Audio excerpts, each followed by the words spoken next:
Good morning and welcome to the conference on Deepening the Era through Gender Equality. I'm Chloe Lianos, a member of the Slovenian presidency of the Council of the EU's research team, and I'll today be one of the conference's co-moderators, guiding you through the coming 2 stimulating days. I'm joined today by Gary. Morning, everybody. My name is Gary Loke. I'll be one of your moderators for today.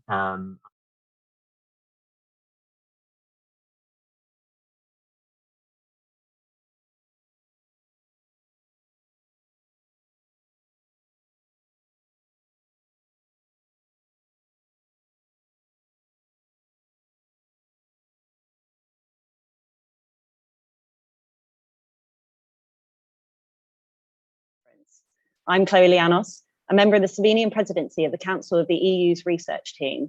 I'll be one of the conference co-moderators, guiding you through the coming 2 stimulating days. I'm joined by Gary. Good morning, everybody. I'm Gary Loke, and I'm very pleased to be one of your co-moderators for this conference.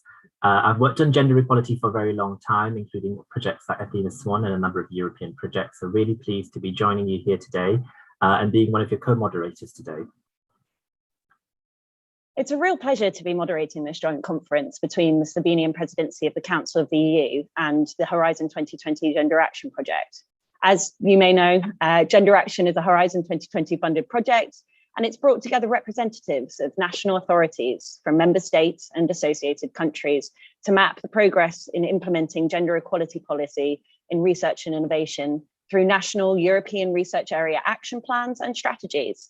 It's provided mutual learning opportunities and capacity building for national representatives.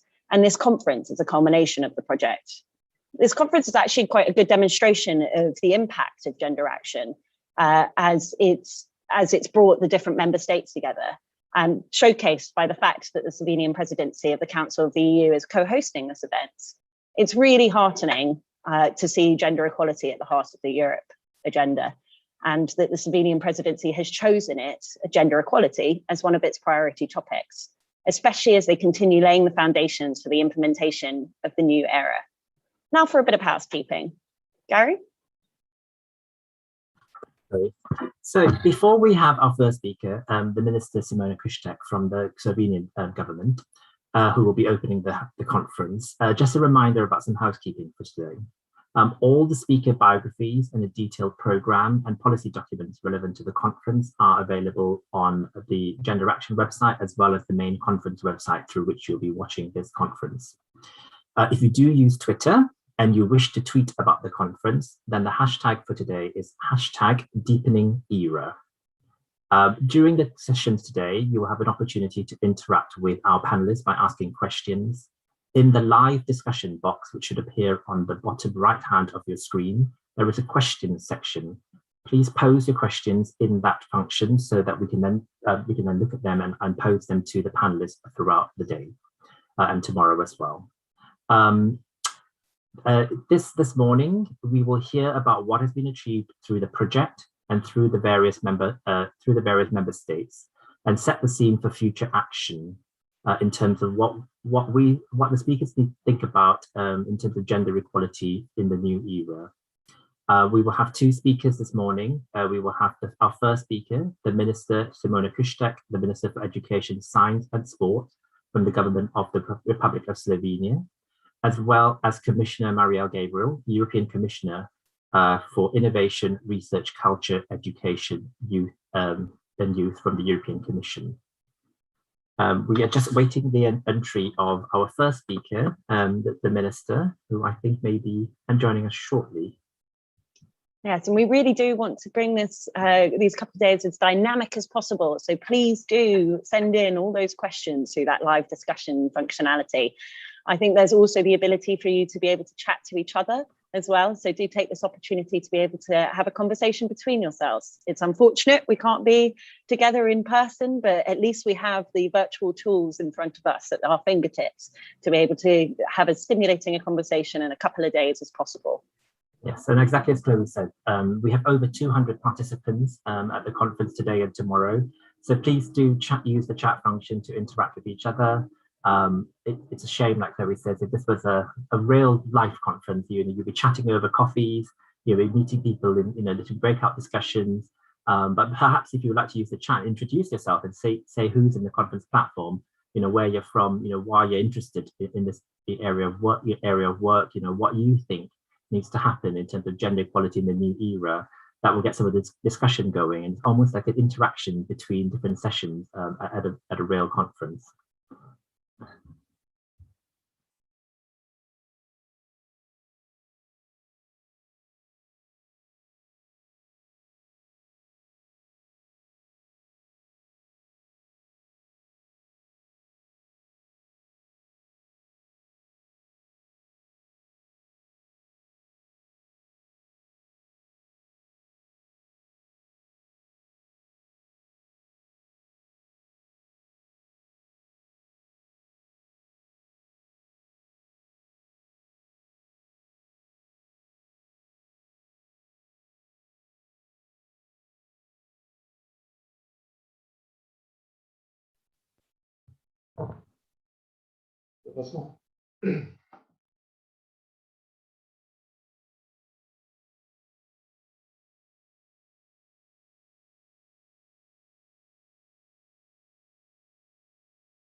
Spoštovana komisarka, spoštovani cenjeni govorci, predstavniki današnje konference, spoštovane raziskovalke in raziskovalci, spoštovani drugi vsi pomembni današnji gostje. Dobro jutro in lep pozdrav iz Ljubljane. Dear Commissioner Maria Gabriel, dear speakers, dear participants, dear researchers and other important stakeholders of today's meeting. Good morning from sunny Ljubljana. It is with great honor and pleasure, but at the same time also a great responsibility, that I welcome and address you today at this important conference, the first among many to come in times of Slovenian presidency to the Council of European Union in the field of research and innovation. Our aim today is to discuss, to share practices and experiences, to identify why and how the European research area needs to be dependent also through gender equality. I am sure that we all share a vision that exactly today's and tomorrow's topics of gender equality in science and research reflect an image of more just and more equal era in an everyday real life conditions. When discussing about gender equality, I would first like to be very clear and straightforward. It is only the equal starting points and opportunities that we all need to strive for according to our European value systems and norms. It is not enough to speak about this sensitive and moral issue only at the level of principles. This debate needs to be founded on evidences, on the collected, monitored, and further evaluated data. So let's see what do the numbers tell us so far. Key figures from 2018 data show that the overall progress in the European Union on gender equality is slow. Although the data on gender equality and PhDs in the European Union is encouraging, in fact, nearly balanced, data from the same data figures show that afterwards, only 33.4% of women represent the research community. 22% of women held the highest positions in higher education. 24% of women holds the title of professor. According to UNESCO data from 2016, these are the latest that are officially available, the share of full-time or part-time employed women scientists is 29.3% all over the world.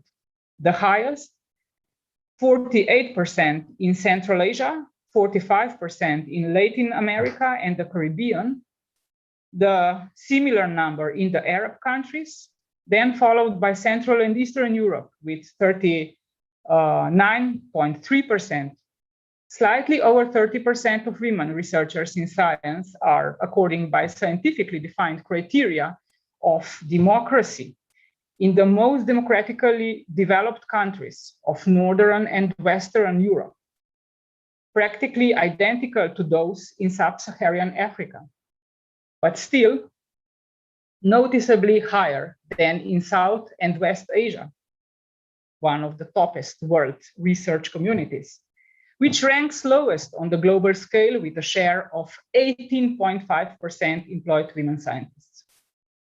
Further, more qualitative-based studies show that the glass wall systemic barriers within organizations and research culture can still be identified, meaning that talent alone is not a sufficient guarantee of success, that both conscious and unconscious, cultural and institutional criteria are still very much alive in everyday treatment of women in science and research. Similarly, as the analysis and data in business and politics world would say. Due to all the stated, the continuation of more than 20 years old European activities of promoting gender equality in research are yet still more than needed, with a refreshed and matured approach being undertaken for the near future. In recent years, member states, the European Commission, and research institutions have implemented major initiatives to advance gender equality in research and innovation in the European research area frameworks. These efforts must continue and expand for research and innovation to contribute to the resilience and quality of our democratic institutions, but also sustainability and competitiveness in and of the European Union. This is why we are calling for the prioritization of gender equality also in the new era. And we are calling through the draft Ljubljana Declaration. Gendered competence gaps must not damage the fruits of a just transition. We must allow all researchers to fully reach their potentials. We therefore must ensure that besides everything else, also gender equality and inclusiveness are central to the Pact for Research and Innovation in Europe. A couple of words about the draft Ljubljana Declaration.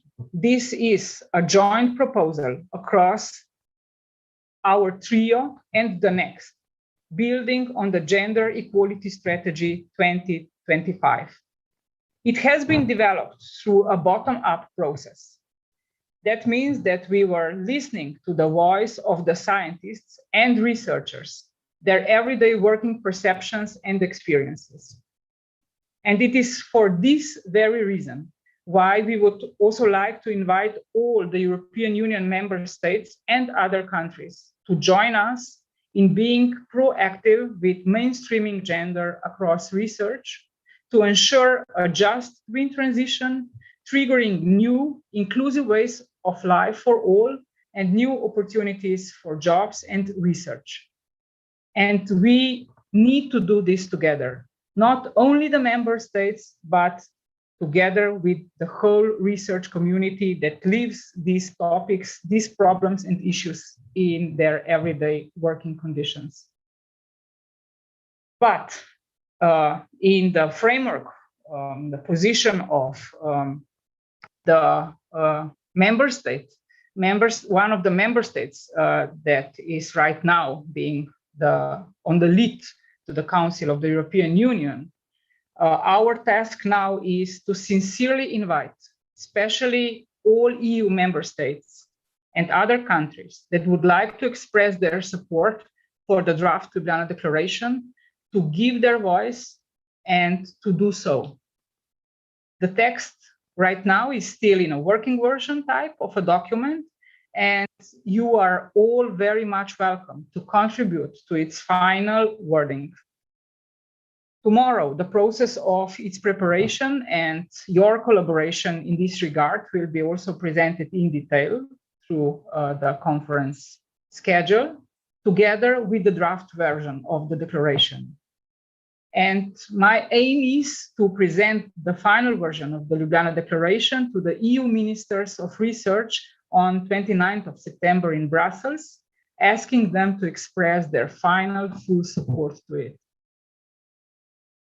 At this point, I would also like to express a very special thanks and gratitude to our Commissioner Maria Gabriel for the great work of the European Commission requiring public bodies bidding for Horizon Europe tenders to adopt gender equality plans.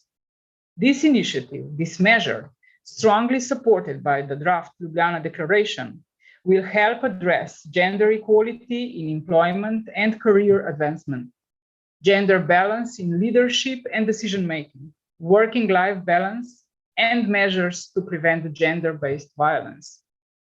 As in all areas of society, we need to address the problem of gender-based violence in the research community decisively.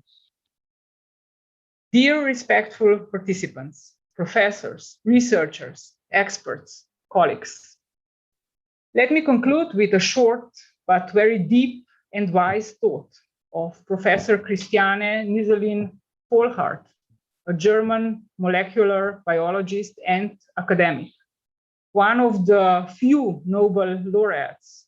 By the way, less than 10% of women have received this award in the last 15 years.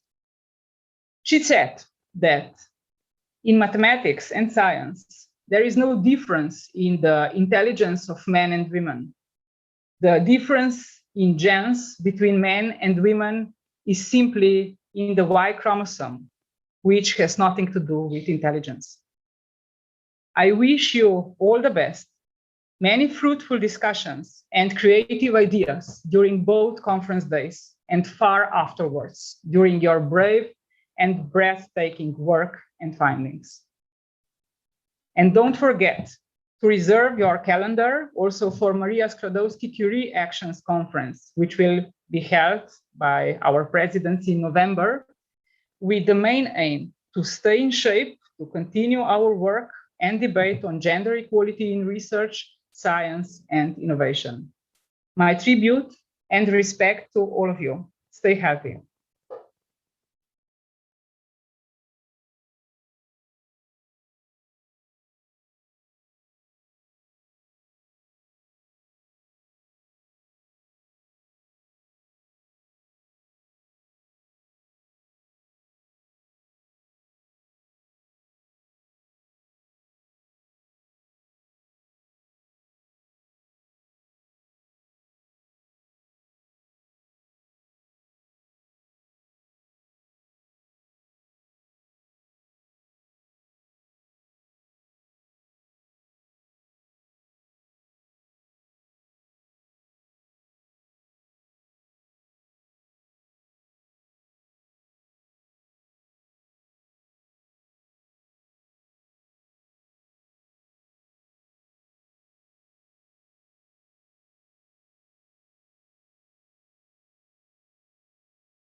Sincere thanks to Minister Kustec for her time this morning and, of course, touching on tomorrow's highlights, where we'll discuss more about the draft Ljubljana Declaration.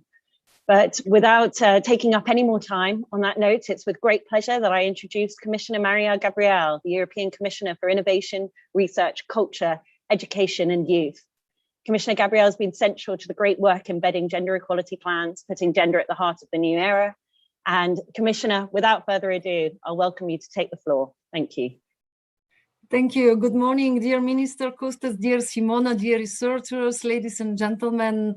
I have been looking forward to joining Minister Kustec at one of the first presidency conferences on making gender equality and gender mainstreaming a reality for women researchers, innovators, and scientists across the European research area. So I think that we have a common starting point, and that's the question, what is the current reality on the ground. Many of you know it well because you live it every day, but let me start by presenting some facts and figures, so to be sure that we are all on the same page when we speak about gender equality in research and innovation. I will start with some good news.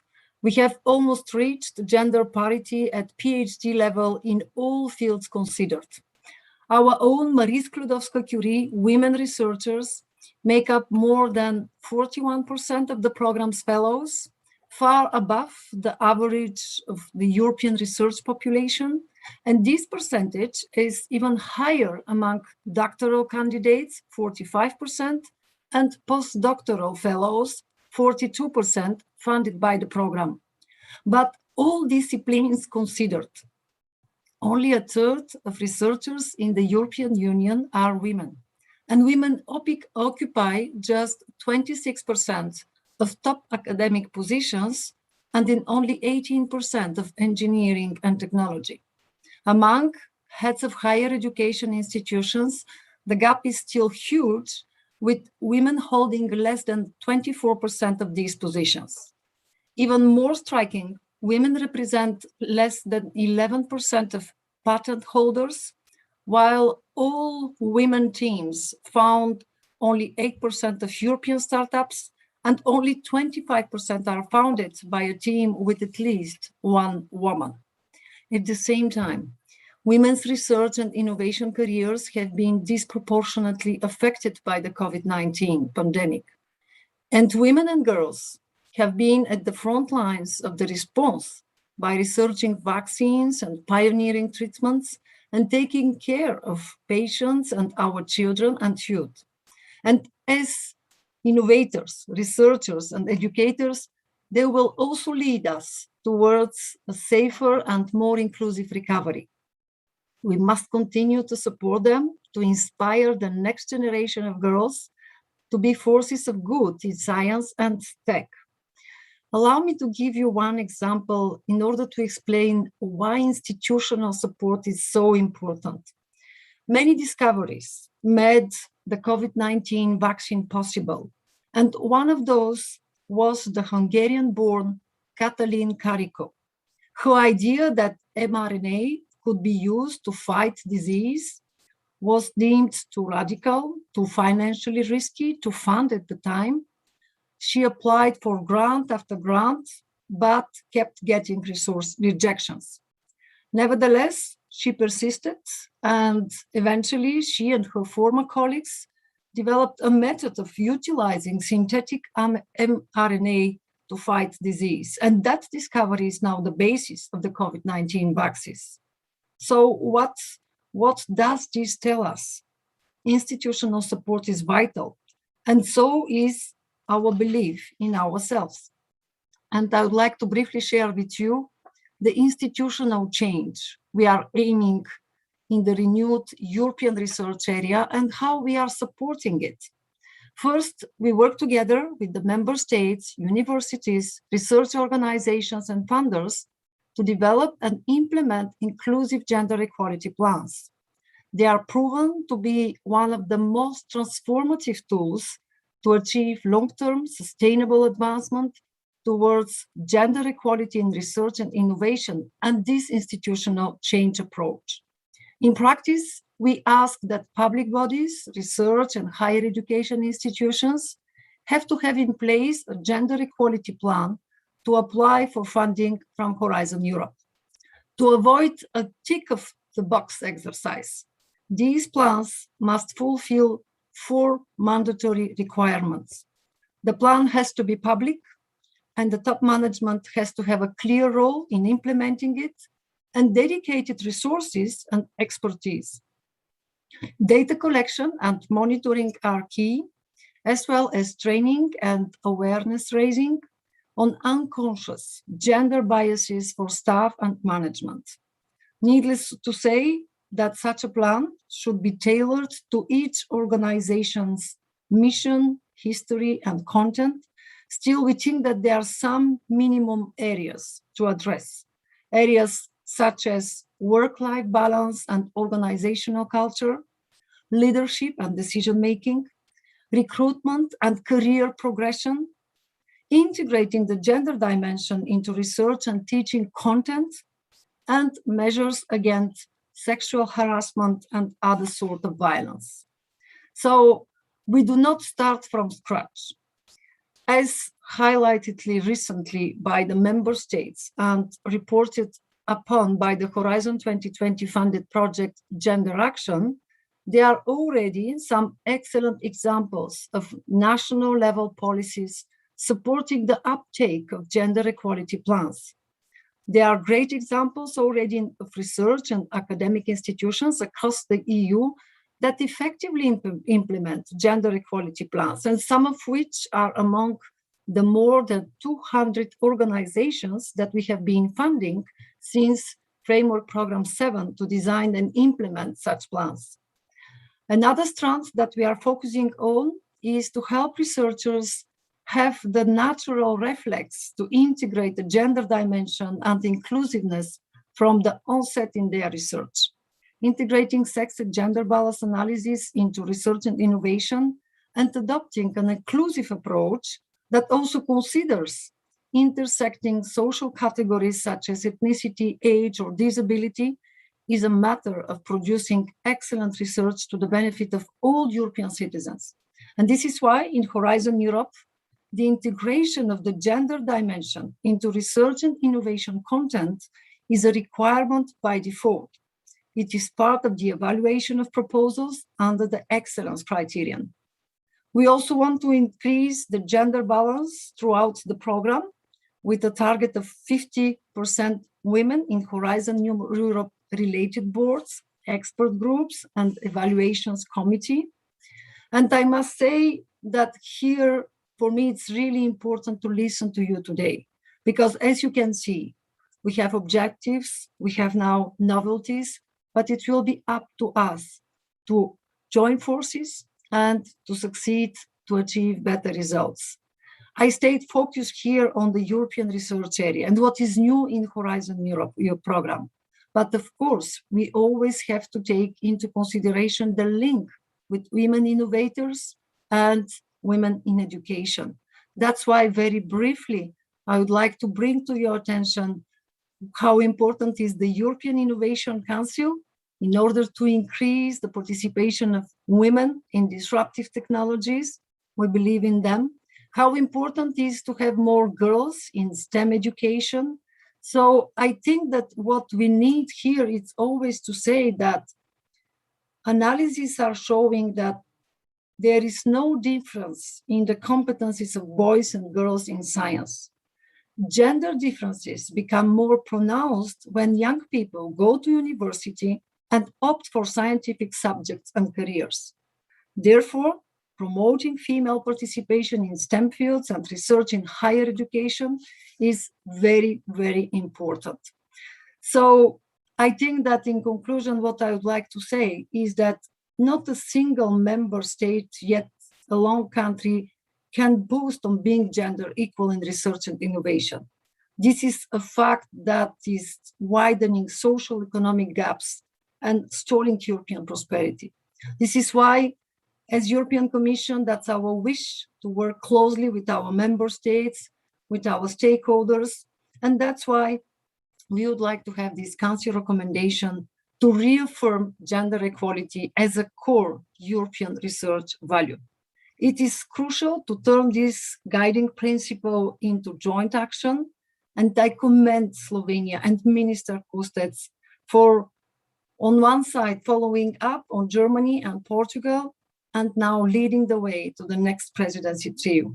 Thank you very much, and I look forward to continuing our joint efforts to make gender equality and broad inclusiveness a reality in the European research area. I wish you an excellent conference. Sincere thanks, Commissioner. That was thought-provoking, and it definitely sets the scene for the coming sessions that we have over this conference. You touched on the gender equality plans. Well, that's session 2 today at 11:45, where we'll hear a bit more. Once again, thank you to Minister Kustec and Commissioner Gabriel for their welcome addresses. kicking off the packed agenda we have in store for our delegates over the coming 2 days. Well, what's next? We'll now share a short video presenting the great achievements of the Gender Action Project. If we could have the video, please.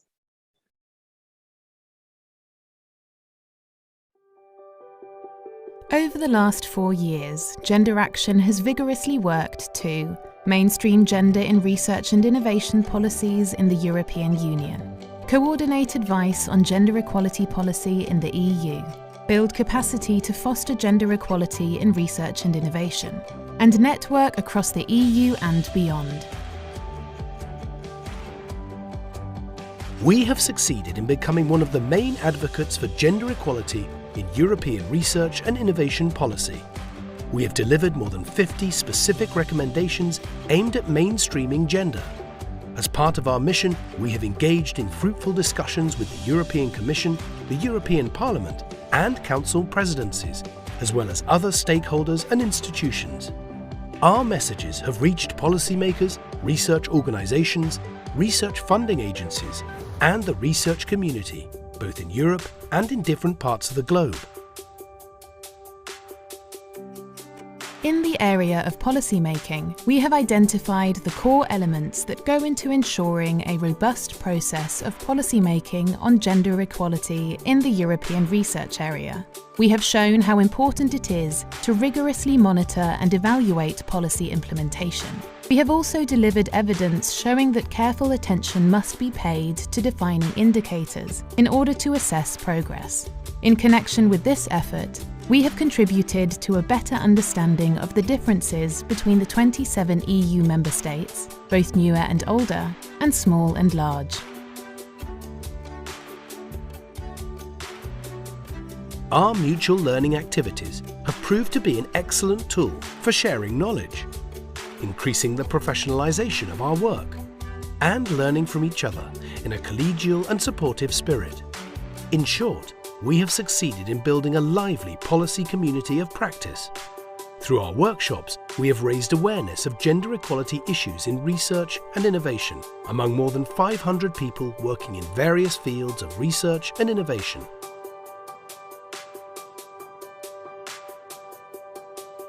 We have developed messages to better include gender equality in the new European research funding programme, Horizon Europe. We have successfully mobilised the greater community to join public consultations and show support for our proposals. We have also managed to bring on board crucial stakeholders and have got them involved in the development of the programme. Our policy briefs were translated into 7 national languages and distributed to member states at the national level. Gender Action policy briefs have been recognised by the European Commission as one of the most important contributions to gender equality in Horizon 2020. We have identified new areas for mainstreaming gender. First, our analyses indicate that the much-touted open science policy and, to a lesser degree, the open innovation policy remain gender-blind. We have made proposals for addressing gender aspects in various facets of the open science and open innovation policy. We have advanced work on gender equality in international cooperation in science, technology and innovation, and we have delivered recommendations on how to achieve this, including a concrete checklist that responsible bodies can use to ensure that new policies and agreements address gender issues. We have been successful in forming ties with gender and science organisations in third countries. Together with them, we have developed recommendations for the European Commission and other stakeholders.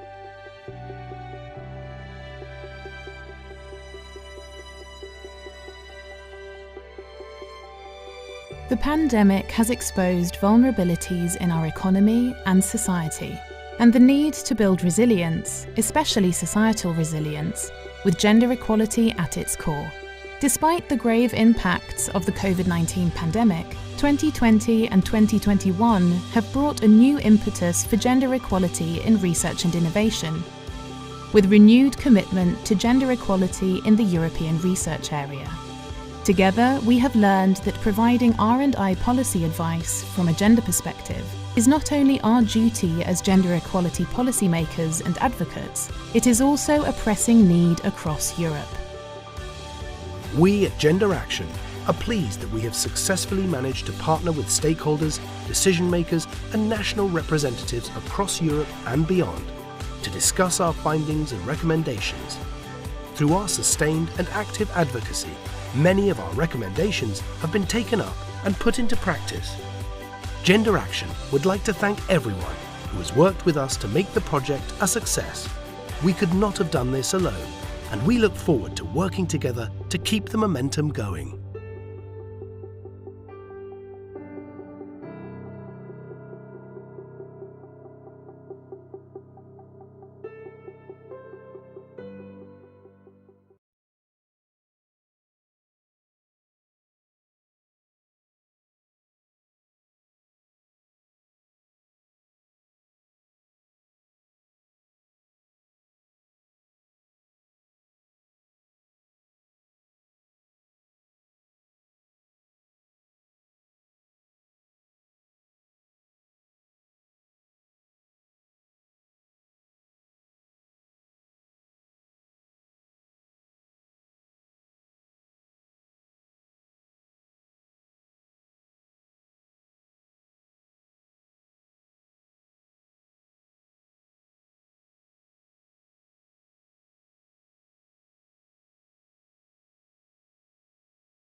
What a lot has been done over the past few years. And driving it all forward has been Marcela Linkova, the Gender Action Coordinator and Chair of the Iraq Standing Working Group on Gender in Research and Innovation.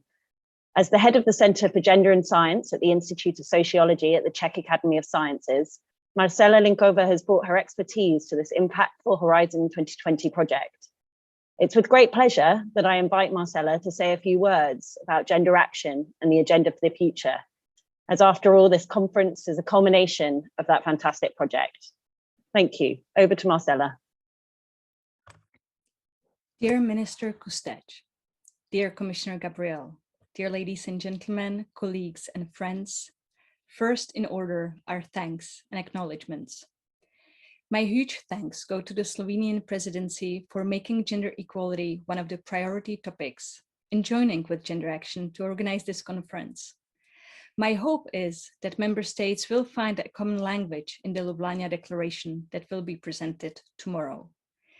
Minister Kustec, thank you for your immediate and steadfast support. And of course, very special thanks go to my colleague in Gender Action, Ms. Ursula Konečník, without whose effort this would not have been possible. Over the last 4 years, I have had the incredible privilege to work with a truly great community of colleagues. Thanks to Horizon 2020 funding, we in Gender Action have been uniquely positioned to exchange, share, and push for more gender equality in European research at a policy level. And I want to thank all of my colleagues in Gender Action, as well as the Standing Working Group on Gender in Research and Innovation, for their dedication, creativity, and determination. Never before since 1999, when gender equality in research became an issue on the European political agenda, has there been such a momentum as there is today. When Gender Action was starting 4 years ago, little could I imagine this fast and steady development, and here we are today. In Horizon Europe, gender equality plans are an eligibility criterion, and the gender dimension is a default requirement. Horizon Europe now holds a major promise, and I want to thank the Commission for its bold, committed, and unwavering leadership to seeing these new requirements through. The careful me, of course, wants to immediately add that the hard work is just starting now. To make sure that policies do not stay on paper, a broad-based, dedicated community is necessary to create buy-in, involving policymakers, academics, experts, and practitioners with different roles and permeable boundaries to keep the flow of information as well as support and mobilization. Huge numbers of people in higher education and research institutions are now doing the hard work of explaining to their management and leaders that gender equality plans are a reality. On the policy side, we must have their back. All the support activities that are planned at the EU level must go ahead fast. But a major task is also with national authorities that have aligned behind gender equality plans in the Council conclusions on the new era. It is vital to create synergies and use structural funds, for example, and also to provide other forms of support at the national level, as, for example, the Czech Ministry of Education is doing through supporting us in the National Contact Center for Gender and Science so that we can support our institutions. To conclude this first part, I want to stress that having a policy community of practice for mutual learning and exchange has been the single most important joint achievement of our Gender Action Consortium. And we also see it in the Standing Working Group. So I just want to say, whatever the advisory structure for the new era looks like, policy communities of practice bring together representatives of national authorities to work together, learn from each other, and inspire each other should and must be preserved because they are effective and move things forward. I will now turn to 3 issues that I want to address as a priority for the future. The topic that has always been very close to my heart is gender-based violence. The difficult message is that different sorts of violence, explicitly or implicitly gendered and racialized, have permeated history of science. The philosophical underpinnings of science with its subject-object duality, the extremely hierarchical organization, the dependence of students and scholarly novices, all these support violence. Creating vulnerable situations such as field trips, fellowships abroad without one's social networks, family, and the knowledge of the environment, as well as conferences and today increasingly online exchanges, all these can and do entail violence. No matter how communitarian and meritocratic science wants to present itself, it is embedded in structures of power, and hence it breeds and condones violence. I have seen this play out in so many different ways over the years, and the consequences are dire. To our research systems, because we are losing talents, but primarily to victims and survivors. The ugly truth is that our research institutions often fail them, procedures fail them, their supervisors and bosses fail them. Last year, the Standing Working Group on Gender in Research and Innovation carried out a policy mapping showing that this is an underestimated and under-recognized topic in European research and higher education policy. The Commission is now funding the UNICEF project, which will provide comprehensive information about prevalence and the impact of violence in academia. And it is vital that the new findings are taken seriously by the entire European research system. Policymakers, together with funders, have potent instruments to take action, and they should apply them. The European research and higher education area will not live up to their promise if we do not take gender-based violence seriously, creating safe educational and research training environments. In this connection, I have to raise again the issue of international cooperation and globality of research. International mobility is great. But then institutions and policymakers must do more to put safety measures in place. We can't be sending early career researchers trotting around the globe or just even across Europe on postdoctoral positions that are precarious as they are, without solid safeguards against gender-based violence, including specifically violence against ethnic minorities and LGBTQI+ researchers. If we take the perspective that it is not just an instrumental brain that circulates, but a whole human being with their body and emotions, then we know it is the integrity of the whole person that is at stake. I therefore urge the Commission, the Member States, as well as umbrella organizations, to require all research and higher education institutions that want to engage in EU mobility and student exchange schemes to have in place policies, preventative measures, protections, grievance procedures, and services to eradicate institutional sexism, gender violence, as well as sexualized forms of violence. This is all the more vital because as we are advancing on gender equality, we are also seeing rise in ethnic and racial violence and violence against LGBTQI+ people in some countries. Action is needed now, and the EU Pact for Research and Innovation that will be published soon must not only reflect these European values, but must also include concrete actions to address systemic, intersectional, gender inequality and violence. The second topic that is close to my heart is monitoring and evaluation.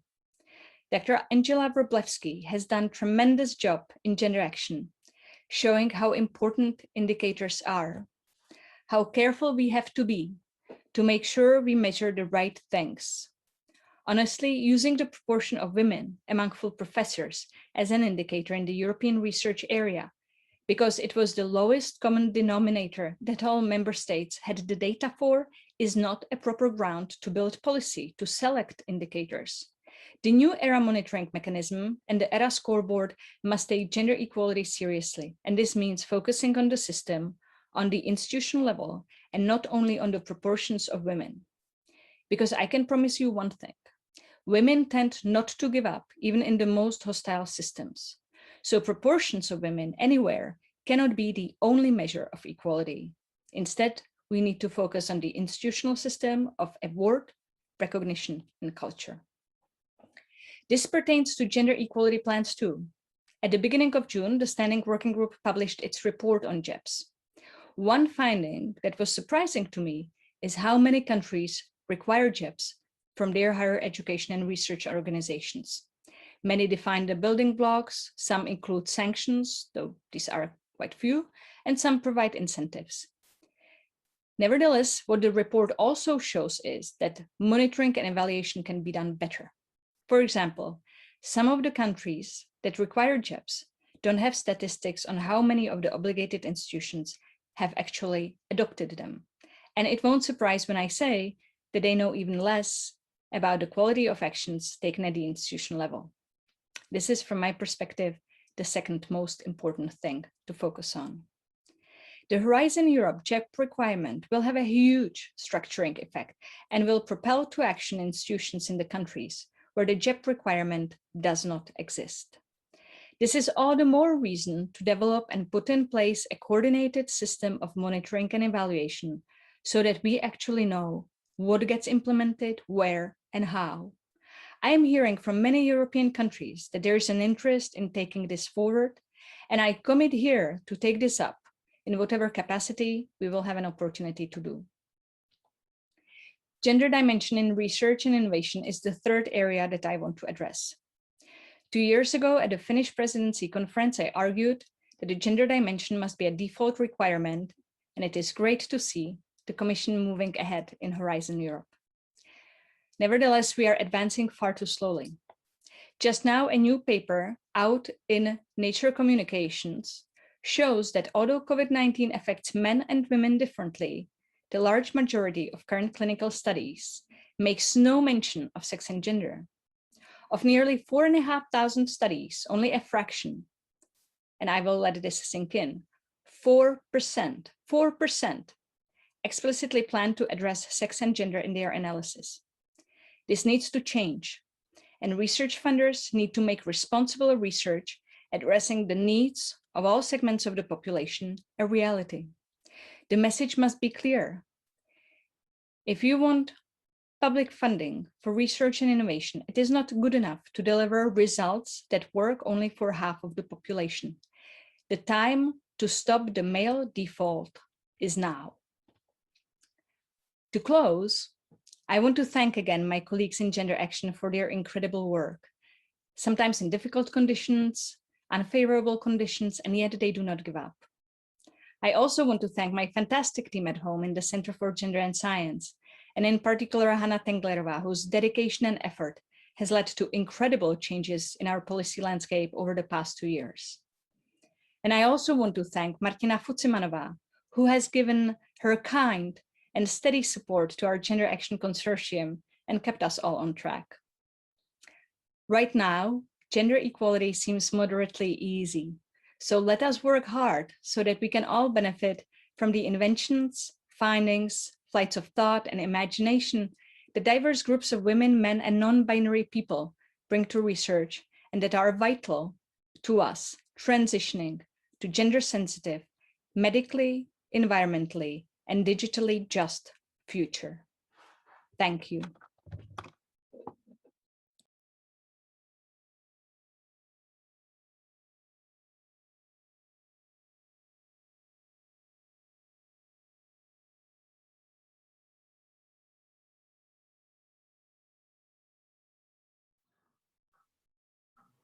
Thank you, Marcella, for telling us all about the great work that Gender Action has done, and also your kind of timely reminders for us to think about systemic inequality, thinking about the intersectional approaches we need to take, and thinking about how we need to build back better after COVID, and think about the opportunities that COVID may present for us to deepen gender equality across the era. We're going to go into one final video session before we have our panel session, our first panel session this morning. And we will now see a series of videos on successes on gender equality from a range of member states. Can I have the video, please?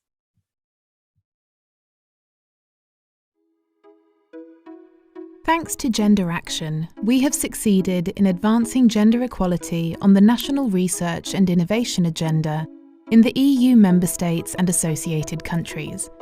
We have initiated, framed and participated in policy developments at national level, while also learning from each other.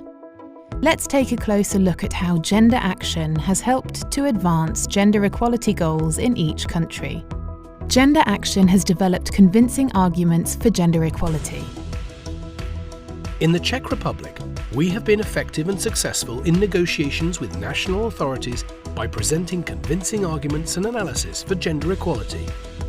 Gender Action results are now quoted in the two most important Czech policies, on research, innovation and development, and on equality. In Sweden, Gender Action policy briefs have been vital in engaging national stakeholders in developing gender perspectives in terms of responsible research and innovation. In Austria, the assessment criteria and monitoring framework that was developed in Gender Action have made it possible to reflect on progress and identify further areas that need action. In many partner countries, Gender Action documents have informed the national positions on the new framework programme, Horizon Europe. Gender Action has supported policy developments at the national level. In Austria, Gender Action has helped to fine-tune gender equality targets for public universities and two major research institutions. In Poland and Cyprus, it has contributed to strengthening the role played by research funding organisations in developing a high-quality research and innovation system with gender equality and fairness at the core of institutional policies for grant calls. In the Czech Republic, guidelines were developed for gender equality in research funding organisations, and Gender Action outputs were integrated into everyday advocacy. In Malta and Cyprus, Gender Action has helped to introduce gender equality considerations in the Research and Innovation Funding Programme, and generated policy discussion on the effective design of gender equality plans. In Spain, Gender Action's analysis of the national action plans has helped to support and follow up on objectives included in the Spanish National Action Plan. Gender Action has contributed to raising awareness and deepening knowledge. In Spain, Slovenia, Slovakia and Cyprus, Gender Action policy briefs have significantly improved the understanding of gender equality in research and innovation, while initiating a much-needed national debate on the topic. In Greece, Gender Action has helped to raise awareness about gender in research and innovation, and it supplements the collection of statistical data. In Malta and Cyprus, Gender Action has helped to broaden individual and institutional knowledge on gender in research and innovation. In Germany, the contact point Women into EU Research, mandated by the Federal Ministry of Education and Research, has liaised with the scientific community and the NCP system, advising on the framework programme. Across the board, Gender Action has deepened the understanding of gender equality policies at the EU level, the practices of member states in the STI sector, and their gender equality mechanisms. Gender Action has improved EU policy dialogue and coordination. Overall, Gender Action has provided access to developments at the EU level and the opportunity to be actively involved in the gender and research and innovation dialogue. In Sweden, it has brought attention to the need for a more active role for Sweden as a member state in developing notions of gender in Horizon Europe and the European Research Area. In Malta, Slovenia and Bosnia and Herzegovina, Gender Action has driven home the need for further improvement, whilst also raising an awareness of the variety of legislative and policy solutions across EU countries. In Spain, Gender Action has brought opportunities to strengthen the role of Spanish gender equality structures in research and innovation, as an advocate for advancing gender equality at the EU level. Gender Action has increased professionalisation and capacity building. In Spain, Belgium, Austria and Poland, Gender Action has contributed to the further professionalisation of the work for gender equality at the ministry level, by demonstrating examples of good practice within the Gender Action community of practice. In Malta, Poland and Cyprus, it has helped to identify and implement best practices based on examples of countries that are more advanced on gender equality. In Spain, the Gender Action material has been included in the gender equality training that is coordinated by the Ministry of Science and Innovation and has reached staff of the ministry and dependent organisations. Gender Action has been vital for networking and mobilisation. Gender Action plays a very important role because it connects people in charge of gender equality across the EU. Many of Gender Action's outputs, especially the policy briefs and exchanges of good practice through webinars, trainings and mutual learning workshops, have nurtured policy design in Spain, Belgium, Austria, Poland, Slovenia, Malta and Cyprus, and have helped raise awareness of the actors in its research landscape. In Belgium, Slovenia and Cyprus, it has enabled the creation of networking ties through participation in joint events. In Germany, Poland and Greece, it has made it possible to strengthen a network of institutions working on gender issues involved in EU-funded projects. In the Czech Republic, it has successfully mobilised the Czech gender community outside research and innovation to support gender equality in Horizon Europe consultations. In Malta, Gender Action was key to mobilising efforts across many institutions and to synergising the various initiatives taken on an institutional level, but also across ministries, NGOs and other stakeholders. In Spain, the policy briefs were key drivers for mobilising the gender and science community, and particularly national women scientists organisations, during the Horizon Europe consultations.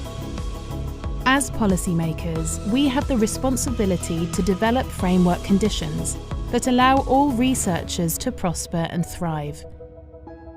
By sharing, learning from each other and mobilising within and across borders, Gender Action has created a vivid policy community of practice that has made a real impact.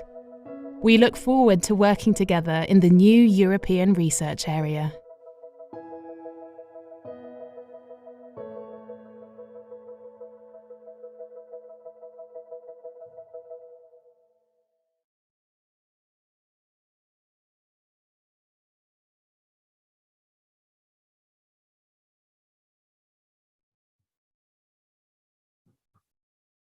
Good morning, everybody. I hope you enjoyed that video showing the various successes of the member states who have taken part, especially through the Gender Action Programme. We're now moving into our first panel session for this conference. And as a reminder, if you have questions, please post them in the questions box in the live discussion tab of the of the chat function on your screen. This session is entitled New Opportunities for Equality and Inclusion in the Era. And we have 4 panelists here with us today who will be talking about a range of things. They will be addressing kind of recent developments at the national level in their member state in gender equality around research and innovation. And if relevant, they'll also be commenting about the role of gender equality policies and plans in their national policy evolution. They will reflect on what they consider to be the new topics, needs and challenges where policy attention needs to be given either at the member state or the European Union level. And finally, discuss the kind of benefits about policy coordination and mutual exchange at the EU level around gender equality. I'm very pleased this morning to introduce our 4 speakers. We have Dia Agnostou from the Hellenic Foundation for European and Foreign Policies in Greece. We have Ruth Biskeva, Research, Innovation and Development Council of the Czech Republic. Teresa Riesgo, who is the Secretary General of Innovation from the Ministry of Science and Innovation from Spain. And Kathleen Verkauteren, Head of Department of University and Society from the University of Antwerp in Belgium, Flanders. Welcome to all of you. I'm going to start by asking Teresa to kind of kick off the discussion and talk about, perhaps to introduce kind of your recent developments at the member state level from Spain. Thank you very much, Gary, and thank you very much for to Gender Action for inviting us in this session that is interesting and very challenging. Yeah. So I will start by talking about the gender equality structures that we have implemented in the area of research and innovation, because I have to say that in the last years, Spain has taken a big step forward to address these topics. First of all, and very much thanks to projects like this one that are very relevant for us. In particular, we have started in January 2019. We started with an observatory for gender equality in a Spanish system of science and innovation. We started as I said, in January 2019, and now we have some working groups that we have changed a little bit the structure in November 2020. And yesterday we had a meeting of this observatory. So it was yesterday afternoon. It was chaired by our Minister of Science and Innovation. The observatory is an interministerial body that has the responsibility of analyzing, monitoring, and measuring impacts of the situation of women in the field of research, development, and innovation. As well, of course, we want to measure, we want to analyze, but of course, what we want to do is to propose new policies, and also, of course, advise and monitor the implementation of the measures and the public policies that we are setting up in the system. The observatory includes the representation of the main agents of the Spanish system. I mean, in research, technology, and innovation, including the civil society. So it's not only a question of the government, but also a question of the civil society. There are gender experts, and also, of course, the agents of the research and innovation system. On one hand, the funding agencies, and also the research entities like the SIG or the universities, and so on and so forth.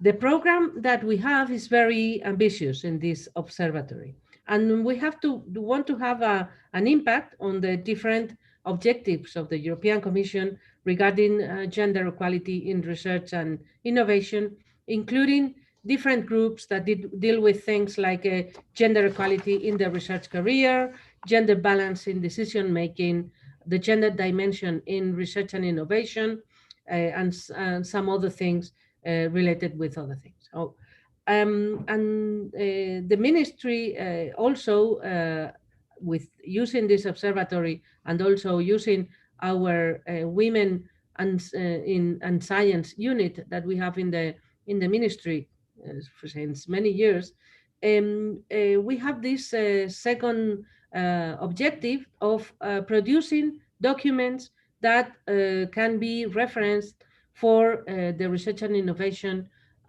gender equality situation in Spain. So we have some reports that can be found in the web that are published biannually, normally. One is, it's called Científicas en Cifras in Spanish, so it's the scientific women in data, so data for this. We have another one. This is something that we have an historic and statistical series that is very interesting to follow, and it's very classical, and we can see how it evolves. Then maybe later we can talk about the evolution that is not that good in some things. The second thing that is interesting is women and innovation. That we have one edition of this document. The problem is data gathering, not only in Spain. I mean, it's very difficult to find as a good data for that. But also we have studies on the early career researchers in Spain, or the impact of the pandemic in the research on women researchers in Spain. The third pillar is in this work is that we want to make the research and innovation activity of women more visible.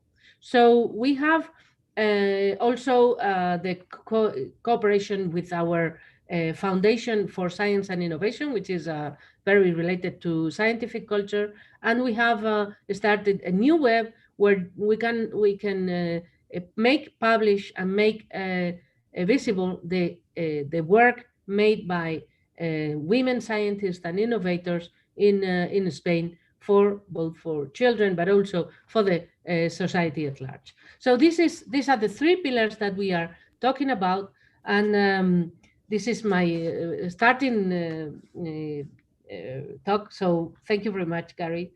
I hope I didn't take much time. Yeah. Great, thank you, Teresa. And I think it's fantastic listening to you talk about the observatory and bringing together not just government, agencies, but civil society, researchers and the whole community. So it's great to see that kind of joined up approach to thinking about gender equality. Mm-hmm. I'm going to move us over to Ruth Iskova now to tell us a little bit more about kind of development at the member state level of the Czech Republic. Ruth. Thank you very much. Also, thank you for the invitation. And I have to say that we maybe all, but with Spanish colleague, we have similar problems and solutions too. So I will not repeat what she said, because we are discussing the same problems, and I hope that we will be able to find solutions together. At the beginning, what we are doing now in the Czech Republic, I have to say that we are not able to do anything if we are able now, because we have support of Center for Gender Research and Gender of the Institute of Sociology. Marcela Linková is from this institute, and how she said in her first speech, they are supported from national sources, and they are very, very important for us, because we are able to do quite a lot now on national level, maybe said, because we have this center. Without them, we are not able to do too much. Since 2020, maybe said during last 2 years, year and a half, we prepared two strategies, new strategies. It is new policy for research, development and innovation 2021 plus, and also strategy for equal opportunities. in both these materials, it is gender tasks are supported. It is not for the first time in the Czech Republic, but we hope that now it is more important than before, because we know quite a lot and about situation in the Czech Republic and are able to enforce some solutions. It is from a strategic point of view. From organizational one, we are in quite special situation in the Czech Republic, because we have Ministry of Education responsible for research and development on one side, and for innovation is Ministry of Industry and Trade is responsible. But greatest part of support and policy making in research and development agenda is for this agenda is responsible Council for Research, Development and Innovation, as I am member of this council. And what there is done, this is the most important thing. And I am very happy that for the first time in our history, 3 women are members of this council since the beginning of 2020. And we are responsible, 2 of us, me and my colleague, Professor Ulrichova from Olomouc University, we are responsible for gender tasks, maybe said. And we prepared with the Center for Gender and Science, we prepared methodology for our funding bodies. Last year, it was approved by the council at the end of last year, and now we try to push to enforce this methodology, and we are very happy that we find very good answers from ministries and other supporting bodies. Now we prepare a new group for gender tasks under the Research, Development and Innovation Council. It was approved that it will be prepared. It was approved by the council at the end of June. So I hope since September we will have better possibility to support ministries and other bodies in this area. As regards the gender equality plans, now we are preparing them in many research institutions. At universities, it is easier because they have support from the Ministry of Education, and gender equality plans, gender audits are prepared now, and we think that it will be ready till the end of this year. In Academy of Science, it is 1/3 of our research. It is a little difficult because they don't have support now, but from operational program Jana Moskomensky from the European funds, from Ministry of Education, will be supported also these activities, and so we hope that we will have prepared everything for, especially for Horizon Europe, but not only because we have possibilities in Horizon Europe, but because it is very important for the whole Czech Republic, because gender equality, from my point of view, is economic category. It is very important for the whole for prosperity of the whole society. Thank you. Thank you for that kind of overview of what's happening in the Czech Republic. And I think your closing comment about economic prosperity and echoes what the Commissioner said earlier about the sustainability and the competitiveness of the European Commission, of the European Union, how important it is to think about gender equality in that. I was also really interested in you talking about the kind of methodology for funding agencies, and perhaps we'll return to that later. And tomorrow we have funding agencies talking about how they've integrated gender equality into their thinking around, not just in terms of thinking, in terms of research design, but also kind of research performance as well. So it's very timely that you're thinking about that as well. Thank you for that. Moving on to our third speaker, we have Kathleen Lercouter now, who will be talking to us about developments in Belgium. Kathleen. Okay, thank you very much. A lot of things are already said, but Belgium is a little bit more special than the other countries because many policy decisions, such as diversity and gender equality, they are delegated to the communities and regions. And to generate statements on a national level, for example, questions on themes such as higher education, science, innovation, research, many parties needs to collaborate. And in Belgium, that is done in an international cooperation commission that we called an ICC, in which all the entities with the specific competence are represented, and also some subject-based experts are invited to that commission. And since gender equality is high on the European agenda, in Belgium we have established an ICC especially on gender. It was the third in May of this year.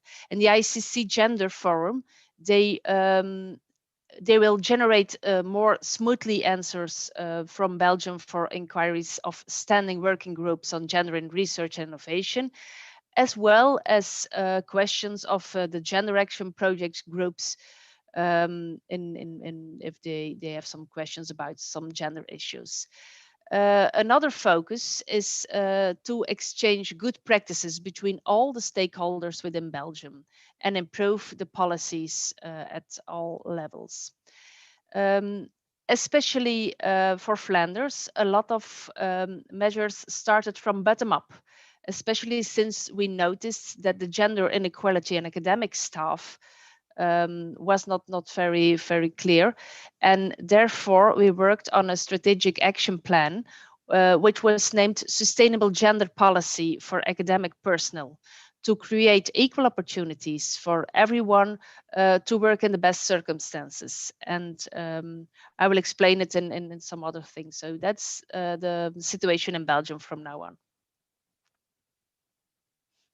Thank you very much, Kathleen. It's interesting to talk about, again, the bottom-up approach, the states and regions having, being based in the United Kingdom. I understand that kind of difficulty. We have 4 devolved governments who make different decisions about things, but sometimes it's how we bring these things together, which is really interesting. And I think all the speakers have talked about, similar problems and similar solutions. So I think when we come to the part about mutual exchange and learning, it'll be really interesting to learn from each other about how we can address some of these issues. Thanks, Kathleen. And moving to our fourth speaker, so Dia is going to be talking to us a little bit about kind of developments in Greece. Thank you very much. In the 3 minutes that I have, I will try to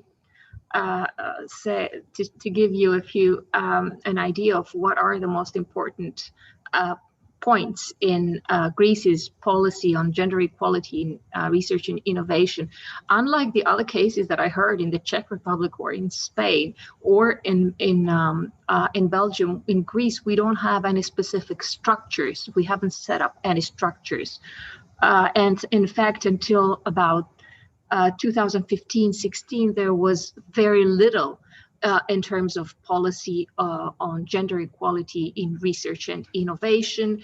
For the first time in 2016, the National Roadmap on Research and Innovation introduces gender equality as a goal, but that was it. There was nothing further done at the level of policy. Now, since 2018, there have been 2 important changes that have sort of advanced this area.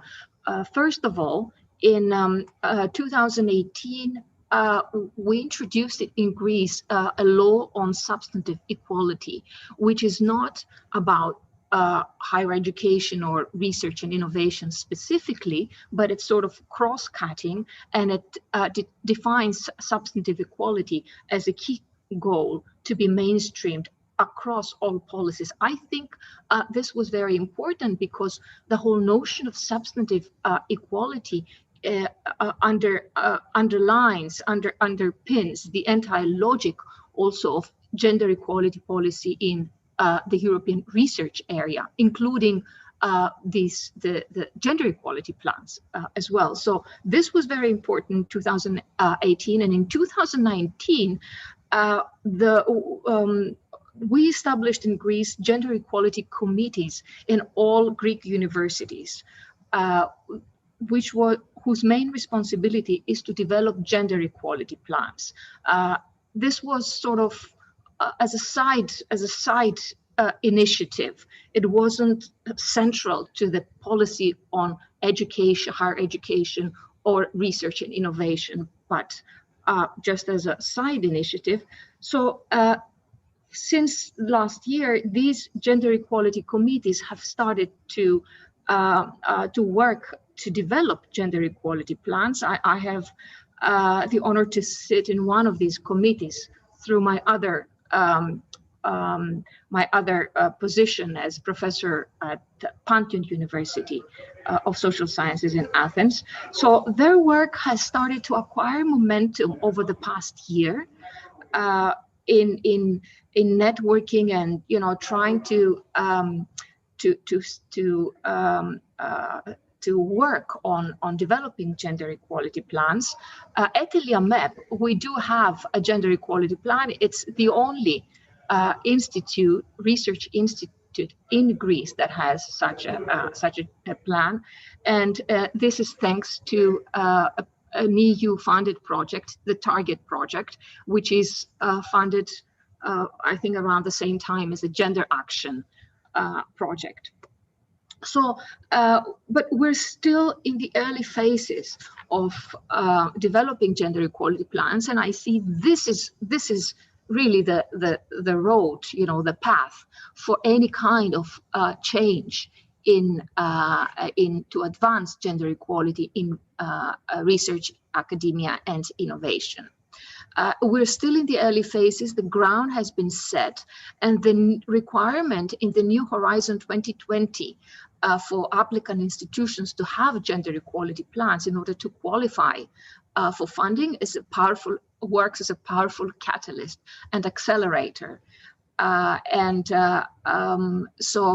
This, I will also refer to this probably, I suppose this will be a point of discussion later on. So these are some of the developments, the most important developments in Greece. Thank you. Thanks very much, Dia. And I think you kind of encapsulated the kind of pivotal role that gender equality plans have in terms of progress and change in this area, and how institutions need to progress. We have some time for reflections from each of you about each other's discussion. And perhaps I can start, Dia, by posing that question about talking about funding and whether gender equality plans, you talked about as a catalyst for change by the conditionality of gender equality plans. How has that evolved in Greece? And is that, in your view, a good development, I suppose? And similar to other panelists, should there be funding requirements around gender equality when we look at research?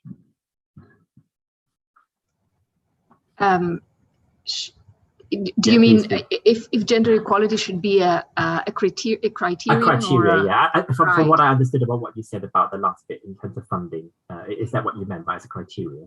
Yes, yes. It's in the New Horizon 2020. I suppose the rest of the speakers are aware of this, that having a gender equality plan for an institution is a precondition for being eligible to receive funding. This is a major change, I think, in the new structure of the Horizon 2020 for the next 5 years, and it raises, of course, a lot of opportunities, but it's also challenges, which, at least in the case of Greece, which is, I would say, in quotation marks, as a laggard, in promoting measures to advance gender equality in research and innovation, it comes together with a lot of challenges as to how, to what extent we will be able to meet this criterion, because there are, from what I see, there are qualitative characteristics that these gender equality plans must have in order to meet the standards that the European Commission sets. I would be happy to hear. I think Spain is from speaking with colleagues, Spain has done a lot of work with gender equality plans in universities. If may I? Yes, of course, please. Sorry. Yeah. I listen to Spain and I. Okay, in Spain, I say the universities, for example, and also the public research organizations, something like 93 of them, they have a unit for gender equality. It's not only for research in the case of universities, but also for academic issues. I mean, for students and so on.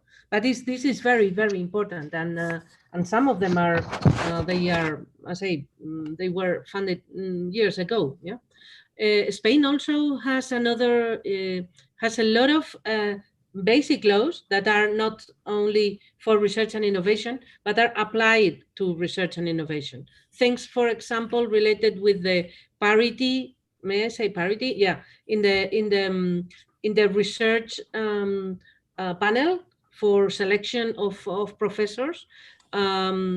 Yesterday we were talking particularly in the observatory about this, yeah, and for example, this is something that relates a lot of problems, because you need to find full professors in some areas where there are a few of them. So some of them, they are moving around the country as attending panels for selecting professors, for example, or researchers, and but particularly this is particularly difficult in higher levels.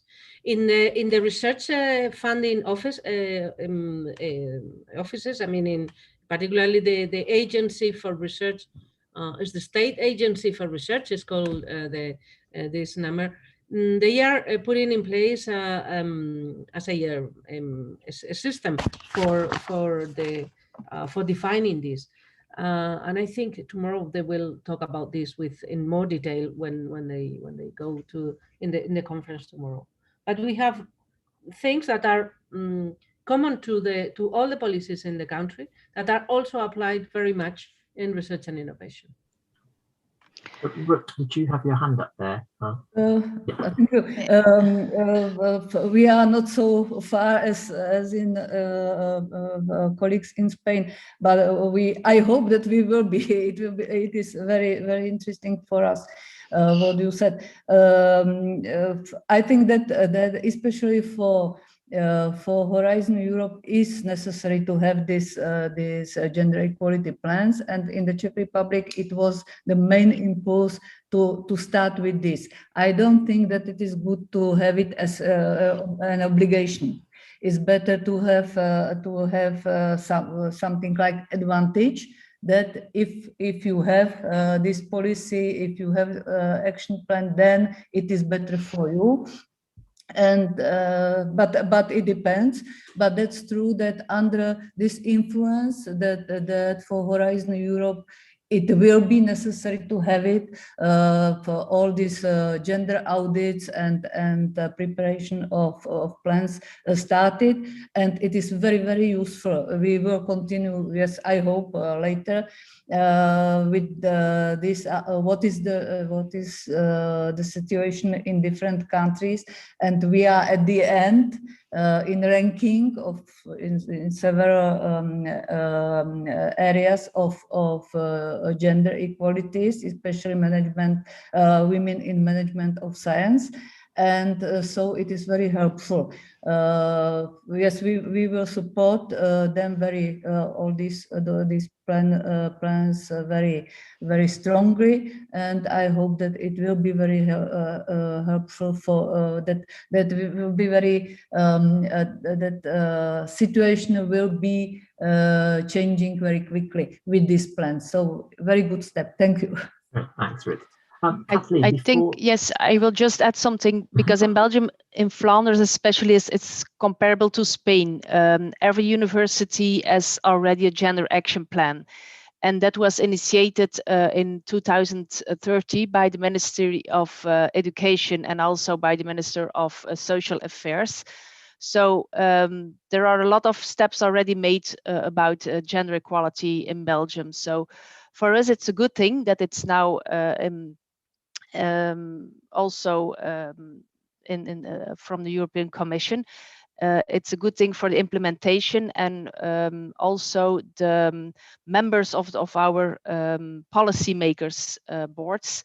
They are really aware about all those gender issues from the gender equality plan. So I think we have already made a lot of steps forwards, but it's a good thing that now also the European Commission give us the opportunity to explore and to establish the gender equality plans.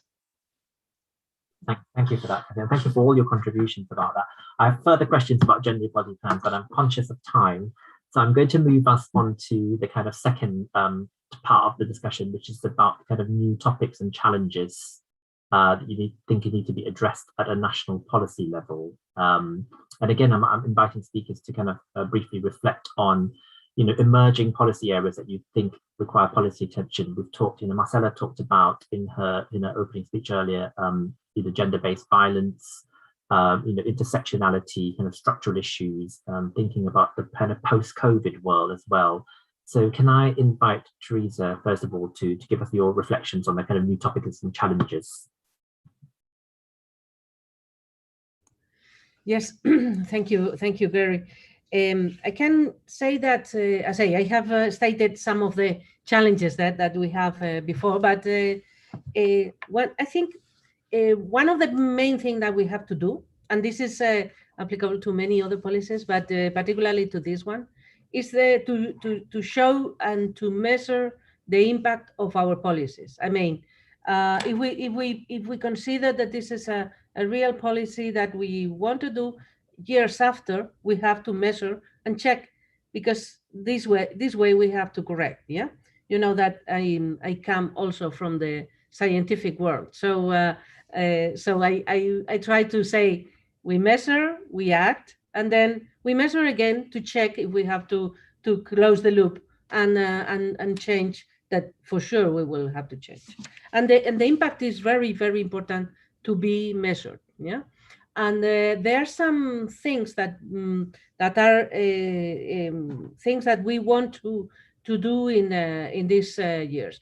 Of course, something that I have mentioned before, related with the topics, I say with the funding agencies that I mentioned before. For example, in our innovation agency that is called CDTI, that I have the honor to be the president of CDTI.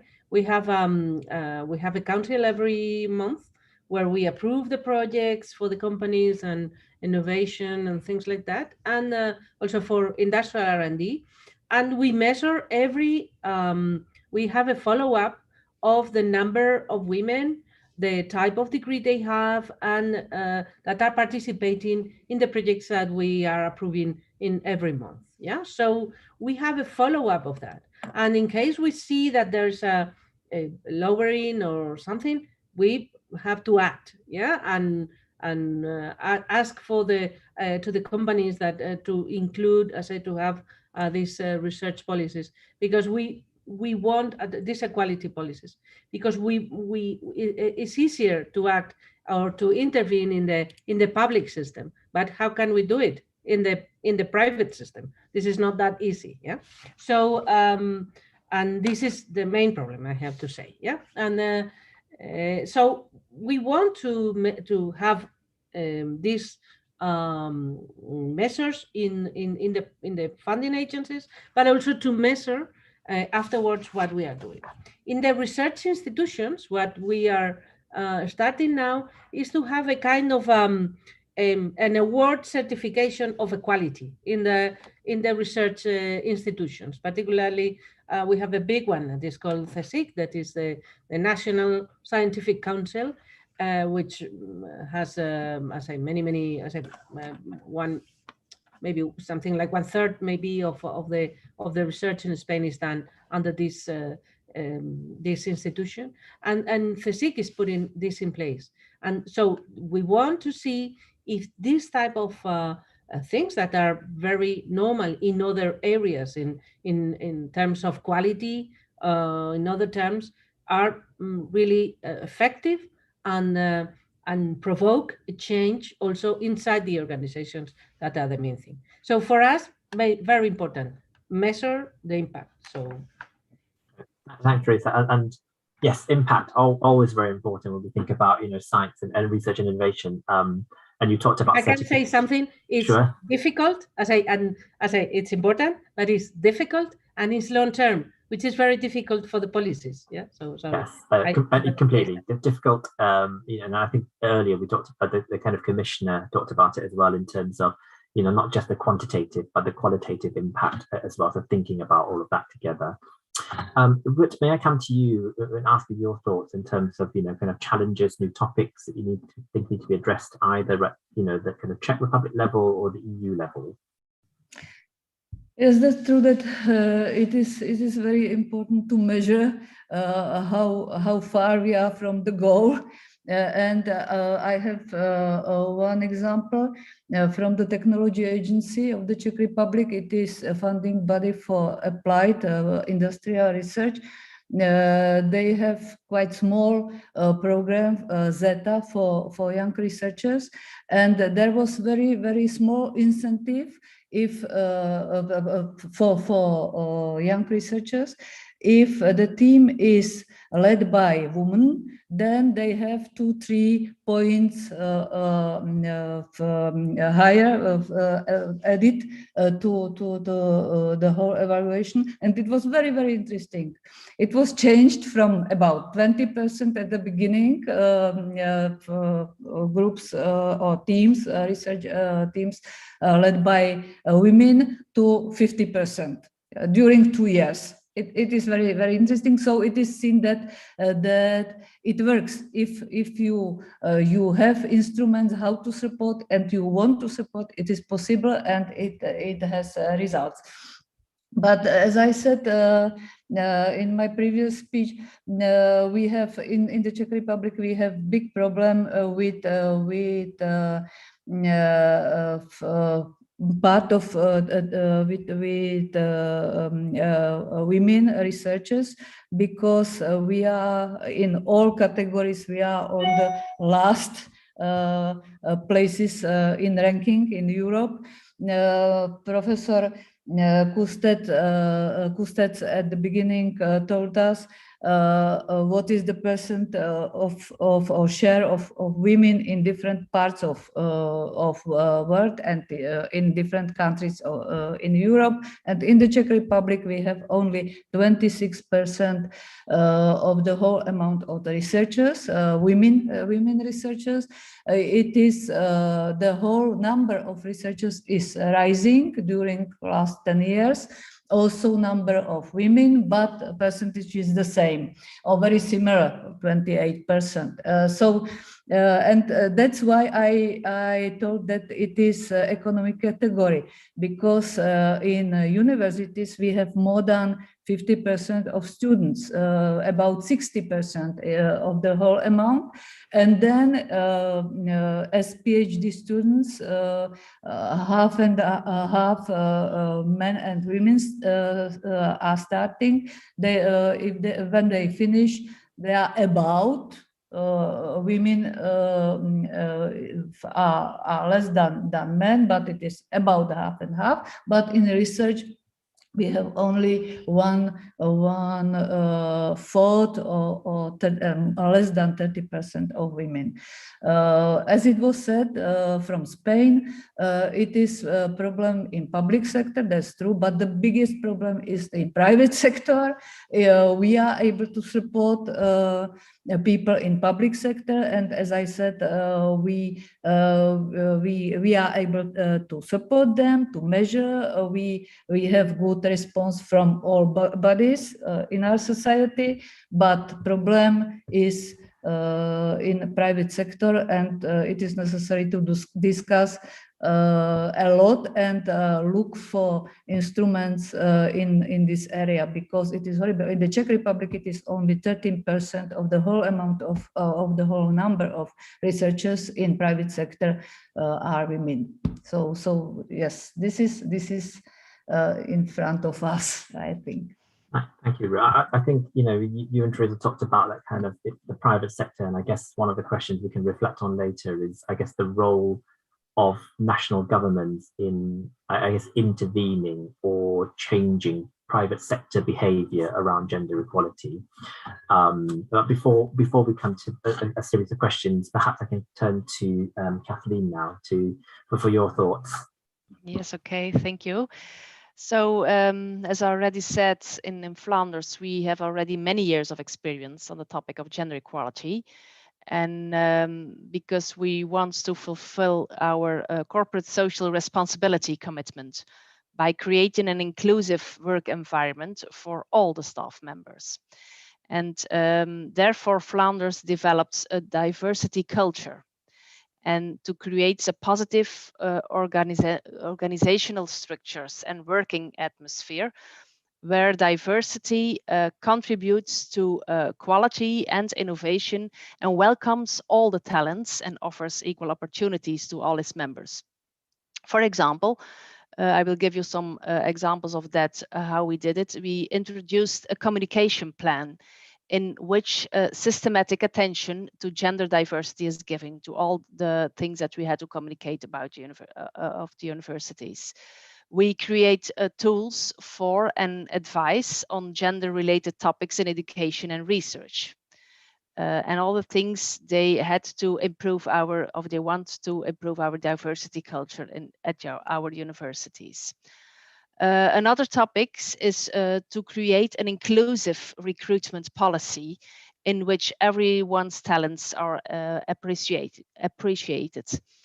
We evaluate our job advertisements against diversity criteria, and not only for gender criteria, but also for cultural diversity, for disability, for philosophy of life, etc. And we want to create an open website informing current and future staff about the efforts that we made by the institutions. But nonetheless, this comfortable situation, all the entities who are used to apply for the European framework funding are preparing themselves to comply fully for the Gender Action Plan as demanded by the European Commission. And another thing that we saw that studies have also show that in addition to increasing the accuracy and support of decision making, equal representation in policy boards and commissions enhance the visibility of role models from underrepresented groups. For example, no more in Flanders, no more of 66% of the voting members in the commissions can be of the same sex. And of course, the ultimate goal is a 50-50 representation. Another point of interest is to give attention to implicit bias. And therefore, we develop an implicit bias training program for staff members on gender diversity. And this program will be structurally embedded in the training for managers and supervisors, also from members of recruitment commissions. And last but not least, we saw that there was an uneven impact of the corona crisis on the research activity of academics. the COVID crisis negatively impacted the ability to conduct research for more than 70% of our academics, especially for the women. And therefore, we want to extend the period of employment due to COVID in such a way to avoid that negative impact on their career. Not only the university institutions will do that, but also the FWO, which is also a research council. So that are some main of the major actions that we want to do in Flanders to of the new topics and challenges to on a policy level. Thanks, Sabine. You touched on similar things actually. So with Rick talking about, quotas, I suppose, on decision-making bodies. In Rick's case, you're talking about the Czech Technology Agency of the Czech Republic, and and their kind of women leading research roles. So really interesting to hear about developments there, about how you're going to build implicit bias into structural kind of embedded in your training programs. And of course, all of us are thinking about the uneven impact of coronavirus and what happens as we start to emerge from that. So really interesting topic for us to revisit. I shall revisit some of that after I come to Dia for some thoughts here, and then I'll come back to some questions after. Thank you.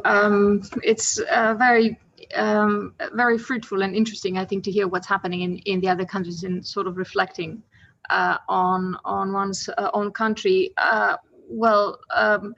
Especially to hear about countries like Belgium and in Flanders, where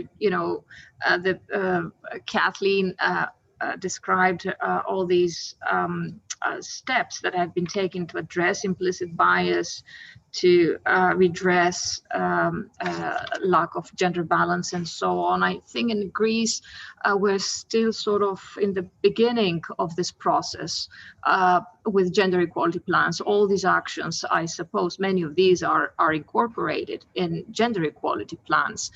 We're still in a very early stage in this process, and a major challenge here is thinking about how to make gender equality plans an opportunity for organizational change rather than another bureaucratic exercise or another bureaucratic hurdle that the European Commission places. In order to utilize this as an opportunity to bring about real change, there are some challenges in doing this, and above all, the lack of resources and the lack of gender expertise that are very essential in the process of developing and implementing gender equality plans, doing the whole process of gender audit, and then designing the actions, and then implementing and then monitoring the results, and continuing this along this process. The lack of dedicated resources is a major challenge, resources from the state, from the public sector and the Greek state. So, and expertise as well. At ELIAMEP, we are looking into setting up some training programs, if we find funding training programs to build the capacity of how you go about developing and implementing gender equality plans. Another challenge is, which I think I heard in the Spanish case, is collecting data and collecting evidence. That's another criterion for gender equality plans. That is also underlined by the European Commission. The lack of such data, but even more importantly, the lack of a habit, of a culture of collecting systematically this kind of data within each organizational entity, including universities and research in institutions. So. I think this is a major challenge that we need to tackle. Thank you. Thanks, Dia. I guess, we've talked quite a lot about gender equality plans and the kind of reflection on how, the European Commission requires it as part of the kind of future funding Horizon Europe. I guess a question for all of you, and also thinking about the data collection side of it. What role do you think national governments should have in, I guess, monitoring gender equality plans at a national level, about supporting the infrastructure around data collection? Is there a role for member states and national governments to play in this area, so that it's not, it's not just a supra level European Commission, but individual member states taking responsibility as well? Dia? Yeah, the role of national governments is crucial, but of course it all boils down to political will. The issue of gender equality in general, and more specifically in research and innovation, is not a priority of governments. At least speaking of my country, not of the current government, or I think previous governments. I mean, it's not a matter necessarily of party.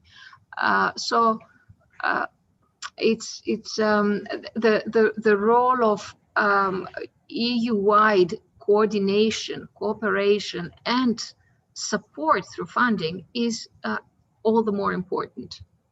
Thank you. And the Ljubljana Declaration, or the draft of the Ljubljana Declaration, kind of moves us towards that, perhaps. Ruth, you had your hand up as well. So. Can I? Yes, please. Thank you. I think that two things are important and are possible. On one side, will of government, of course, and I think that if we see gender equality as economic category, that it is necessary to push government to have this will. And I think it is important on one side, and on the other side, how to collect data. I think that it is not so big problem if there is a will, because it is not only in the Czech Republic, it is for Eurostat. We have in our statistical office, we have every year statistics in the whole area of research is done from the side of statistical office, and they is based on Frascati manual and also on partially on Oslo manual, especially Frascati manual. And if we say that for our analysis of research area, because we want to measure results of our policy, that it is important, we can give it into this statistical report, and it is possible to collect data. And so it is this work of statistical offices is so large that one criterion, how many men and women you have in special branches, it is not so big problem. That's true that it is given in these reports, but it is not in this detail that we need. And maybe it is for next projects, maybe some task or on the European level, how to change or how to add these activities and these indicators to Frascati manual. I think that it is time to give it to take it into this manual, and then everything is given from my point of view. Thank you. Kathleen? Just one remark, because I want to stress that monitoring of data is the basis for setting policy priorities, and it's an important tool for the evaluation of and the adjustment of the chosen policy. So gaining insight into the career of staff members, applying at, advancing through, and leaving our institutions, that makes up an essential component in the development of our diversity policy. So I'm a fan of monitoring. So am I. I think it's very important to have that data. Yeah. Teresa, would you like to come in here? No, I mean, so am I. I fully agree with you guys. I guess my final question to all of you is, we've got a couple of minutes left, is, we've talked a lot about, the importance of that collective action across the EU, the kind of policy coordination, mutual learning and support at the EU level. I guess it's a reflection point for all of us, is to think about, what do you think the needs are for the future in terms of the era? What is it at the EU level we can all do? We talked about the kind of draft Ljubljana Declaration. It was interesting this morning, Marcela talked about the kind of important aspect of protecting young researchers from sexual harassment, sexual violence, and thinking about intersectionality. But are there topics that you think really need to be discussed at a kind of EU level that we would benefit from kind of cross-learning and mutual learning from each other? Perhaps in about half a minute each, because then we need to go to a break. So Teresa, seeing that you have your microphone on at the moment, would you like to start? I didn't notice that. So thank you very much. I think the policy coordination is very, very important, particularly in a field like research and innovation, where there's a lot of mobility. I mean, and it's expected to have a lot of mobility, and particularly in Europe. And we have, this is something that the project, an action like gender action, is making a very good benefit for this coordination. So I have to say that I congratulate all the participants for that. I mean, because this is really important. On one hand, of course, the mutual learning is always interesting in all fields, but this one is particularly important. And something that Ruth has already mentioned, that is the way we measure, is another thing, because we need to have compliance with the data that we are using, particularly in the European Union. So this is another very important thing. And the mutual the learning that we can, the lessons learned that we may have in Spain or in Flanders or in Greece or in the Czech Republic, we can share a lot of information that is taken, how did you do it? In the issue related with the sexual harassment, that is something that I have to say that is a very worrying issue, in the field of in all the issues, but particularly here, particularly in places where there are few women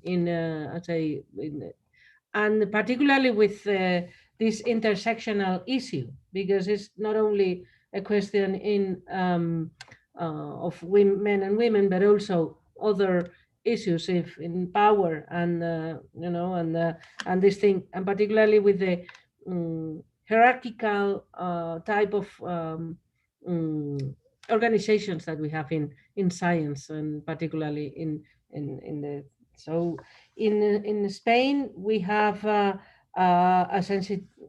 campaign for that, to prevent this, and it's called the Charter on Zero Tolerance and for the research public organization. So we have some surveys that we have stated with young researchers particularly, and there are some, the reality, as there is no zero issue, but we have to go to a zero tolerance policy. So I think this is very relevant also for for the nice organizations, to be nicer in the organizations, but also to avoid the dropout, in particularly in those places where there's no parity in numbers. Thank you, Teresa. And I think that zero tolerance charter is really important. And I know there's lots of work going on in Sweden about thinking in terms of how they will approach this in a national survey. In the UK, we've been thinking about whether sexual harassment and sexual violence should be a condition of registration for universities, so kind of a regulatory approach as well. Ruth, Dia, and Kathleen, I'm going to ask you for a minute each if possible.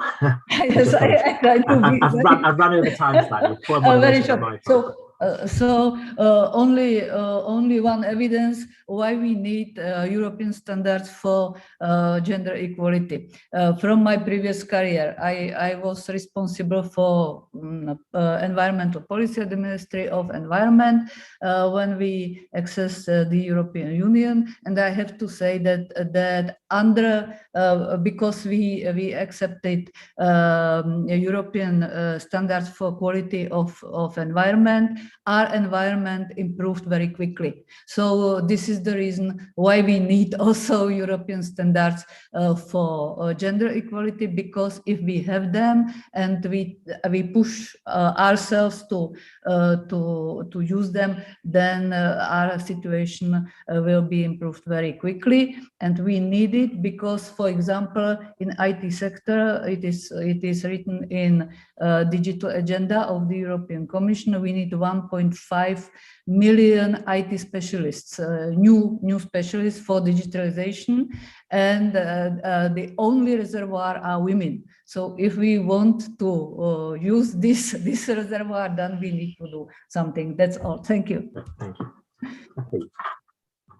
Kathleen and Dia, very short interventions. Yes, a short intervention. I will give you some 3 ideas to improve the gender balance.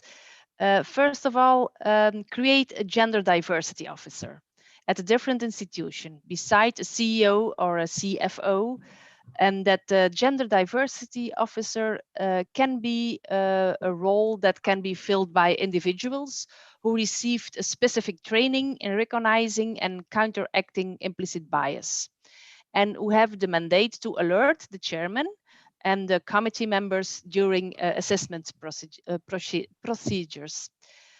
Second, create more financial support for coaching young academic personnel. Offer individual coaching for female postdocs, but not only coaching, but we also need more funding for research on gender topics. And third, that's a final challenge that I will give to you. Figure out if it is legal to create positions where only women can candidate for, especially in jobs where women belongs to an underrepresented group, and encourage women to apply for those jobs. Such a search committee or something like that can identify suitable external or internal candidates. So it would be great if the European Commission opens a legal way to introduce vacancies where only women can apply for on a legal way. So thank you. Thank you. Interesting challenge on the legality of women-only positions. Dia, final thoughts from you. Yeah, just a final thought. I'll just pick up from what Kathleen said. These are great suggestions, but that's precisely where I'd like to raise a point of concern as well. Of course, I'm all in for, policy coordination and, common European standards and so forth, because these are very important sources of change at the national level. But precisely there, when I said earlier, the lack of resources, for instance, for having a designated person, a gender equality person in an institution, which means, shifting resources or making available resources, that's precisely what is lacking in my country, which makes me concerned that these gender equality plans that are now requirements for us to seek funding, there is a risk. I just want to raise that there is a risk that they might widen the gap between North and South in research and innovation. It's just a concern, and of course, we have to go for full-fledged gender equality plans in any case. Thank you. Thank you. Yeah, and I think you talked about it earlier in terms of making sure that not I think you used the word laggards earlier, about how do we bring the community together and make sure that we're not creating inevitable consequences or in terms of some of these changes. We have run over time. That's down to my poor moderation, I'm afraid. So, but thank you very much to all of you for joining us. Teresa, Rudia, Kathleen, thank you for joining, for taking the time this morning. We're now going to go into a break. You have about 7 minutes for the break, and I apologize to our audience for that. And then we will return at 11:40 Central European Time for a short video and the next panel session. My speakers, thank you very much for this morning. Thank you very much. All the best. Thank you.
The European Research Area is at the heart of European policy and actions for research and innovation.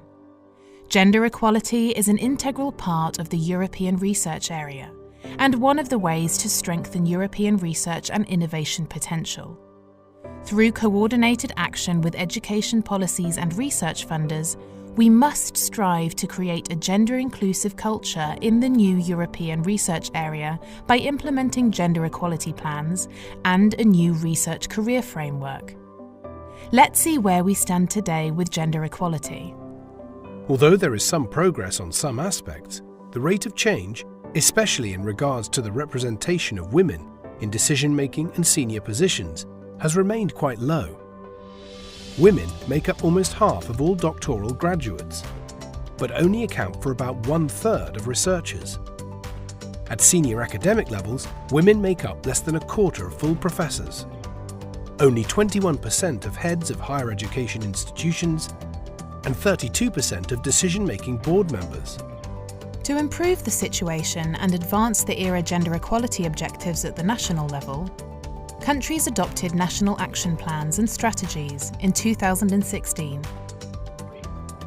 What has been achieved so far? Gender Action discovered that national action plans have proven to be a great tool in advancing gender equality in the field. In several countries, the ERA roadmap triggered the development of their first ever gender equality strategy for research and innovation, while in other countries, national action plans were used to consolidate and build on existing gender equality policies. Gender Action also found that the higher a country scores on gender equality, the higher its innovation potential is. A country's gender equality index correlates strongly with a higher share of research performing organisations that have a gender equality plan, and with a higher share of women on research and innovation boards in the country. Furthermore, the higher the share of research performing organisations with gender equality plans, the higher the innovation and excellence indicators are. It's quite simple. Supporting gender equality pays off. Only countries that give women and people with caring responsibilities a chance will use the full potential of their population and have higher returns on investment into their education and training. It pays off to support gender equality. Because the future includes all of us. Learn more about the work of Gender Action, and don't forget to follow us on social media and subscribe to our newsletter.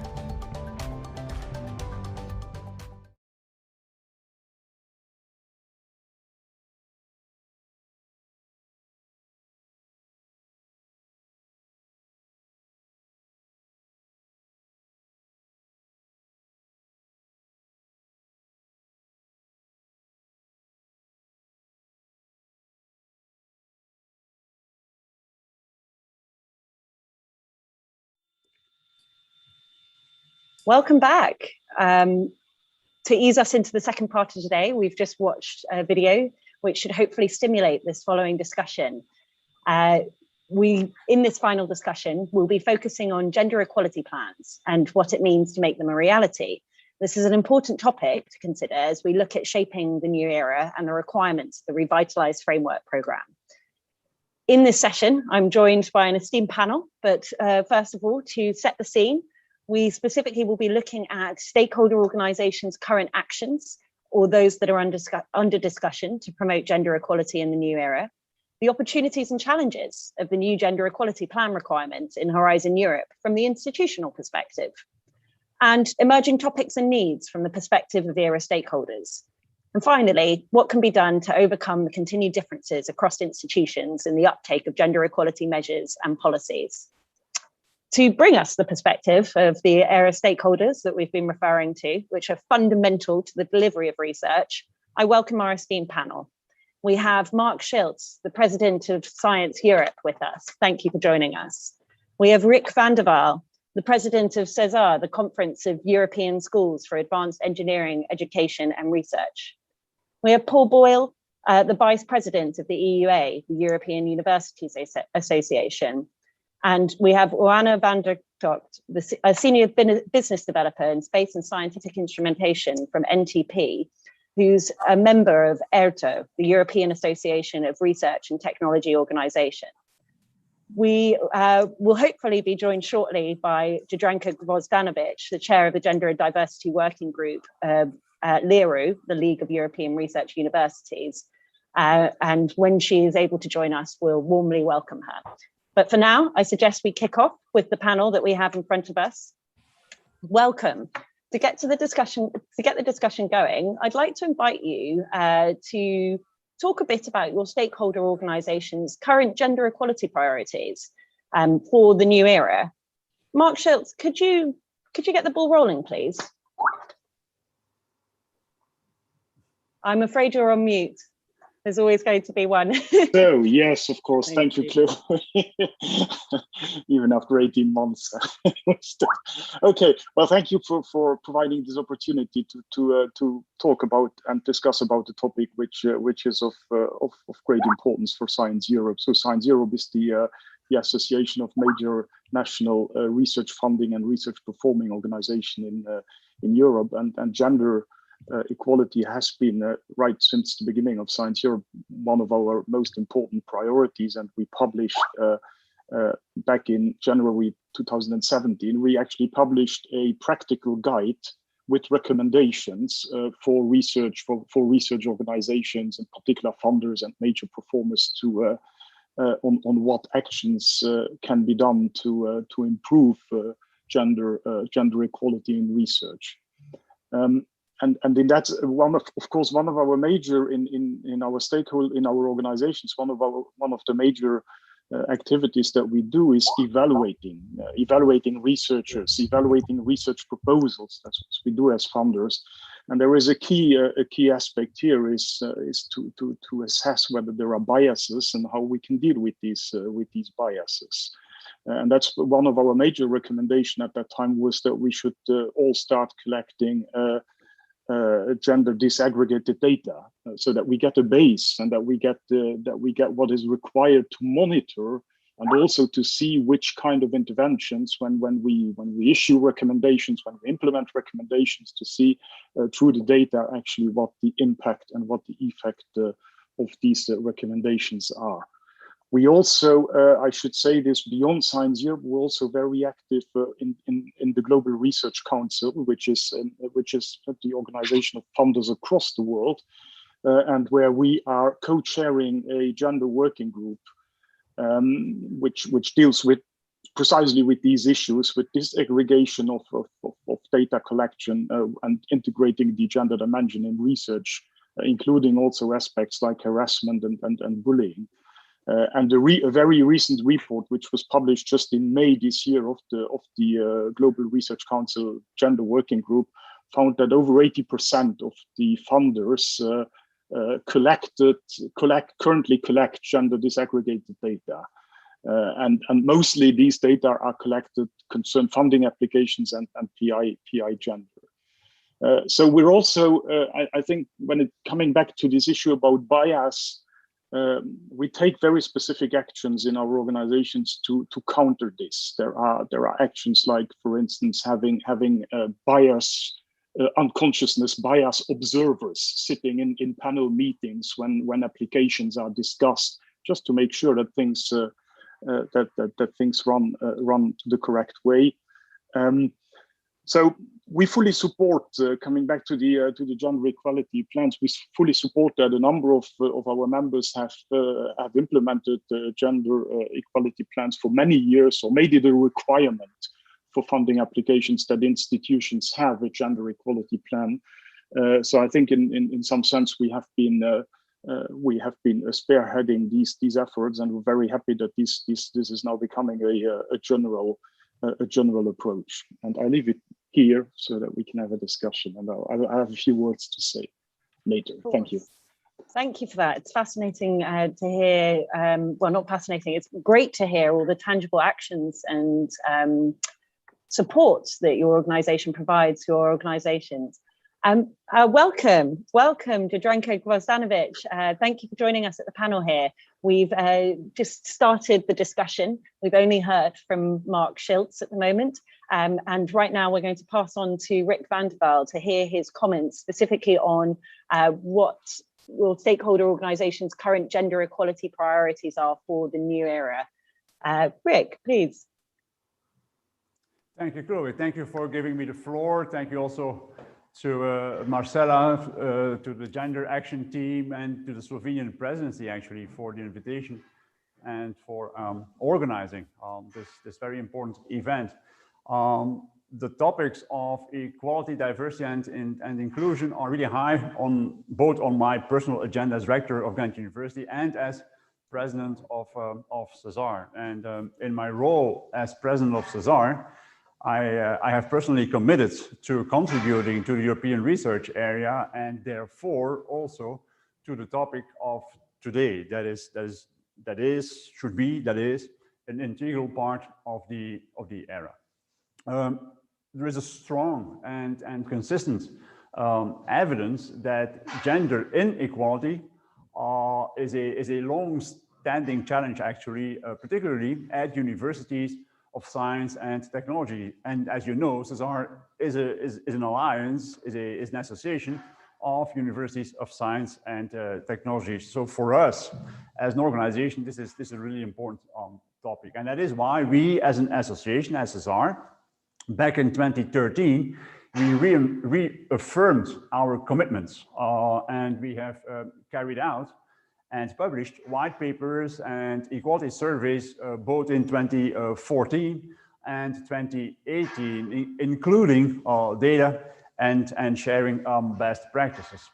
And we have also adopted a declaration on EDI, and this was in 2019 with really concrete pledges. And this declaration is publicly available, of course, on our website, and we will publicly also report on the achievements. And these publications will be in 2024. Now, to support our members in achieving our pledges, our task force, human resources, and our network of EDI liaisons are organizing a wide range of activities and efforts. And importantly, and what I feel actually sometimes is somehow lost in these discussions, is the reason why we put such a strong focus on EDI, both at Ghent University and at CESAR. There is a persistent misconception that EDI is something you do on the side of your core activities, as a bonus, so to speak, if you have additional time and resources. And of course, this is not correct. It is incorrect. EDI should be and is, in my opinion, is an enabler. You need it. It's a foundation towards achieving the highest quality in all of our research, our education, and innovation activities. And therefore, I am proud that our General Assembly of CESAR earlier this year adopted safeguarding equality, diversity, and inclusion as one of our 6 strategic principles underpinning all our activities. Now, coming back, and I will conclude then, coming back to the starting points around current gender equality priorities in relation to the new era, I would like to finish with an invitation, actually. While gender equality is indeed high on our agendas, and rightfully so, I invite all of us actually to broaden our scope and whenever possible to the full spectrum of equality, diversity, and inclusion. And this is a statement I wanted to start with. Thank you very much for your attention. Thank you for those interesting comments. It's great to hear it so high up the agenda, as well as the focus on evaluating and monitoring the work that you have already put out there for your organizations. I hear it closely links actually to Mark Schiltz's comments around Science Europe's discussion about evaluating the research processes and their efficacy there. So now I'd like to invite Paul Boyle to interject a bit on behalf of the EUA, European Universities Association. Paul.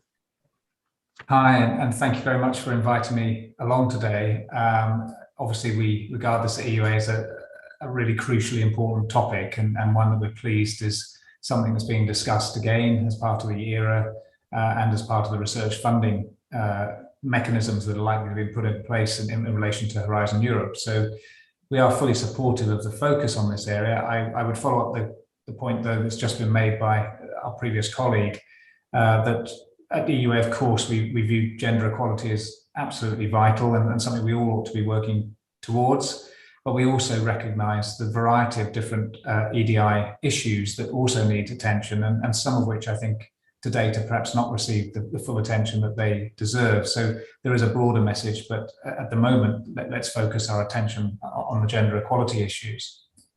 EUA is an organisation that represents over 800 universities scattered across 48 countries. So we represent a real variety of different types of institution, which each institution, of course, sits within a different policy context, the national policies as well as the European policies. Some of our members are part of the European Union and some are not. So we're quite a diverse set of organisations. And as a result, one of the things, of course, we do is collect information on a variety of differences across those institutions, including information on gender equality. And although I won't dwell on it too long, one of our most recent surveys of that, conducted in 2019-2020, does highlight the sorts of figures that we all know are important, and we all know the broad situation that we are in. For example, of course, 80% of EUA members, and this was based on a survey that I think captured about 160 universities, 80% of those have gender policies in place, but of course that does mean that 1 in 5 university does not. According to those data, the proportion of female rectors has steadily increased between 2014 and 2021. So we have a sort of longitudinal element to the information we collect. It's increased by more than 70%, which is a fantastic achievement, I think, over that time. But of course, it still is the case that women account for less than a fifth of all the EUA member university rectors. So even though we've seen huge improvement, there's still obviously a long way to go. And indeed, we know from our data that there are 15 countries among the 48 that we represent that don't have any female rectors among their members in those countries. So the data are quite stark. I could go on, and we all know most of the information around that. But there's 2 points I'd like to follow up on. One, I think it's really important when we're quoting these sorts of figures that we don't focus entirely on what's going on at the rector level, and we think much more about what's happening within institutions. So if I take the example of the policies that universities have, while we can collect information about institutional level policies, which are hugely important, and they do, of course, strike the strategic push from an organization, it's also important, which we collect in our surveys, to know whether or not deeper down in those organizations at academic discipline level or departmental or faculty level, whether those parts of the organization also have policies that are designed to help make change within the organization. And we see quite a lot more variability there. While most universities do indeed have institutional level policies, much more variability in the way that those policies or different types of policies are being enacted lower down the organization. So this is one of the things that we're particularly pushing. The second thing is, I think from a university point of view, is to, of course, remember this isn't all about academia in a sense. Our academics in most universities often are around about half of the staff, and it's hugely important to make sure that we think about equality in relation to the work around teaching and research and everything they do. But of course, it's also about some of our administrative or managerial staff who support universities, and that, in a sense, for each institution is important for them to take on board those sorts of issues. And actually, across the membership, we find that there is quite a good representation. In fact, we find that women are actually more likely to be in some of those managerial roles than men. So there's quite a number of issues, I think, that are going on within universities, which, of course, universities must take hold of and must take very, very seriously, some of which, of course, overlap directly with Horizon Europe and directly with our research endeavour, some of which do not. I guess getting back to the point, it's about how we set a culture. And we also know, let's be honest, that among the countries and universities we represent, there's huge variability in success that we've seen over the last few decades. Many people might point to Scandinavia as a part of Europe which has had fantastic results in this area, and there are other parts of Europe where, frankly, things are not quite as well advanced. And as an organisation like EUA, funnily enough, I've literally just stepped out of our strategic board meeting for EUA, and one of the things we're discussing right now, as I left the meeting, was around how the organisation can help shape the policies that its members adopts or not, and whether we have expectations around memberships having to have policies related to certain issues. And for us as a university body, how we make sure those policies are throughout the organisation and are not just sitting at the top of the organisation, with the risk that sometimes those policies are not necessarily well known and understood and abided by through the rest of the organisation. So I could talk for much longer, but that gives you a little bit of a sense of where we're coming from as an organisation, partly around collecting information, but also then thinking about how do we take that forward and actually try and make a difference in the future. Thank you. Yes, and I think that sets the, it dives into this topic quite well, as after all this discussion is talking about, well, we want to look at the future requirement of gender equality plans across all Horizon Europe projects, and what does that mean to our stakeholders. So as you've touched upon that, there's a variety of different levels of progress, and so where are the opportunities for mutual learning, and where your organizations can step in to help with that mutual learning, tapping into projects such as this, the Gender Action Conference that we're here with. Anyway, I'll move on now. Jadranka, great that you were able to join us. It would be great to hear a few comments from you around your current gender equality priorities for the new era. Thank you. Thank you very much. Thank you very much for organizing this conference and inviting me. LERU, the League of European Research Universities, unites 23 research-intensive universities from different European member states and associated countries. And LERU very much welcomes the new initiative. Our colleagues tell us that this already means an upgrade in status of gender equality and also associated with intersectionality. So our colleagues tell us that already the universities are granting them fixed staff, which was not the case before. So there is already a positive effect of these actions.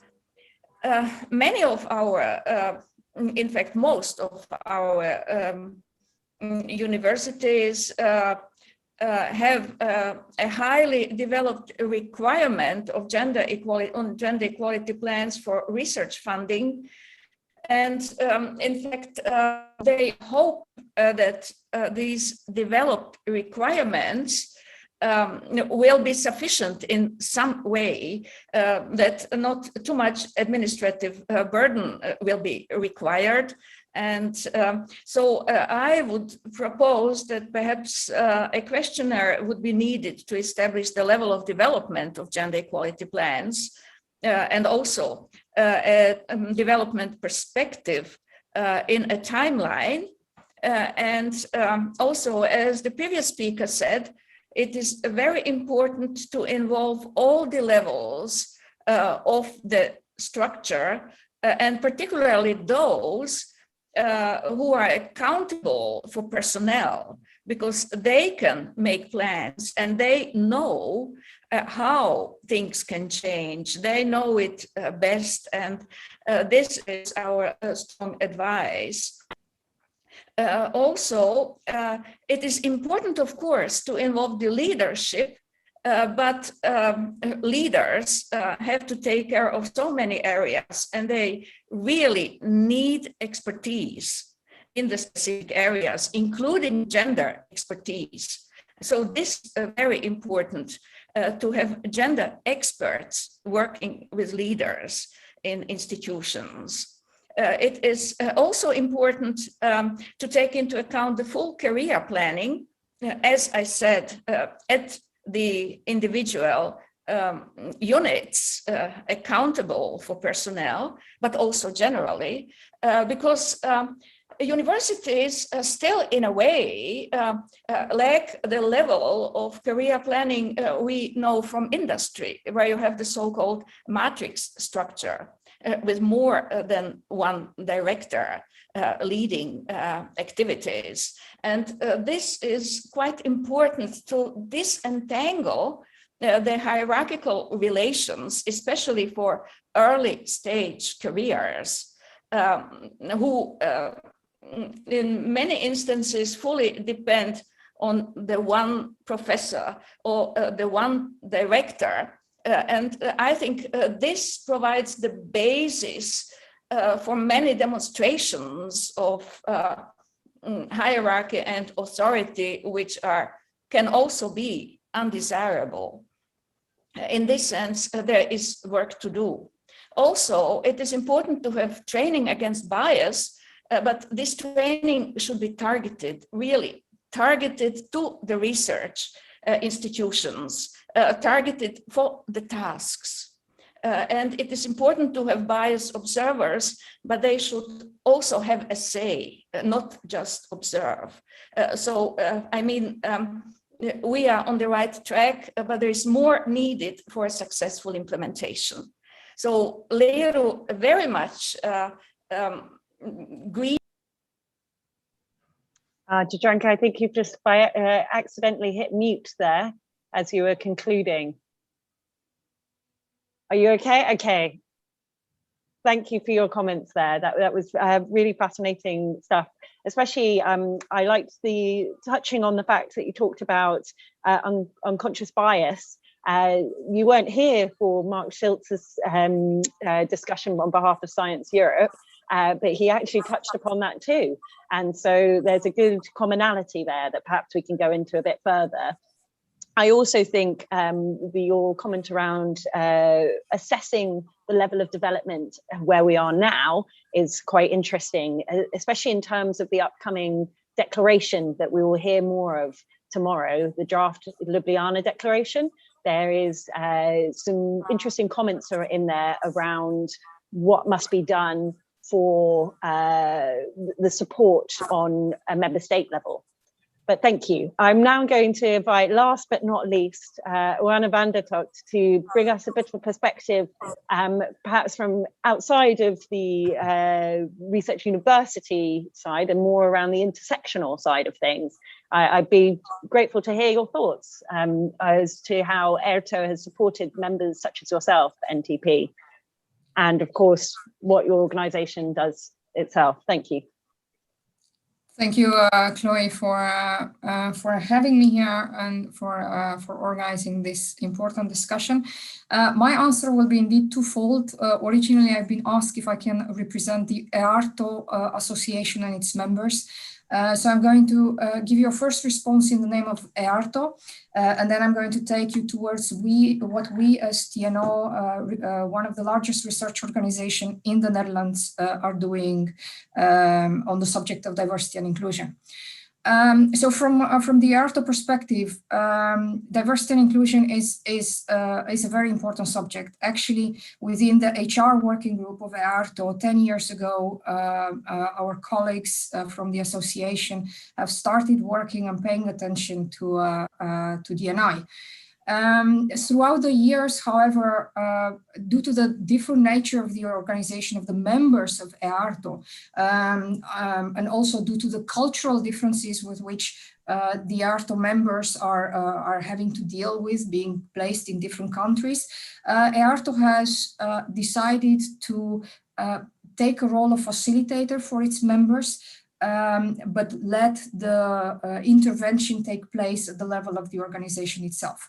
So from the EARTO perspective, in the coming years, they will make sure that they will organize workshop trainings so that the members, the EARTO members, can communicate and can share experiences with each other. But the final responsibility will be left with us, with the members. And now I'm going to take you to us, to TNO. As an organization, we started working on diversity and inclusion, and you hear me actually talking about diversity and inclusion and not just gender diversity, because we are looking at the broader aspects of diversity, and we are actually not talking anymore about diversity, but we are talking about inclusion in our organization. So we started 10 years ago, while for most of the organization who are starting right now, it goes from the top, from the board members. We started actually from the work floor. Some of our colleagues have signaled that we need to take some action, and very fast our board has set up a diversity and inclusion steering committee, which consisted of members of the work floor, engineers, as well as members of different levels of the management organization. We started by introducing interventions there where it's needed, but very fast we went towards defining a diversity strategy. And in the last 2 strategic periods, actually our organization has been guided by this diversity and inclusion strategy. What we are saying, and I heard actually Rick also mentioning, it's not a matter of having the personnel, having the FTEs that are needed to work on this subject. What we are saying is that it's also not a matter anymore of a business case. It's really just the right thing to do. So everybody who is working in our organization and starts working in our organization, we want them to feel at home, no matter of their origin, no matter of their gender, no matter of their sexual orientation, no matter of disabilities and so on.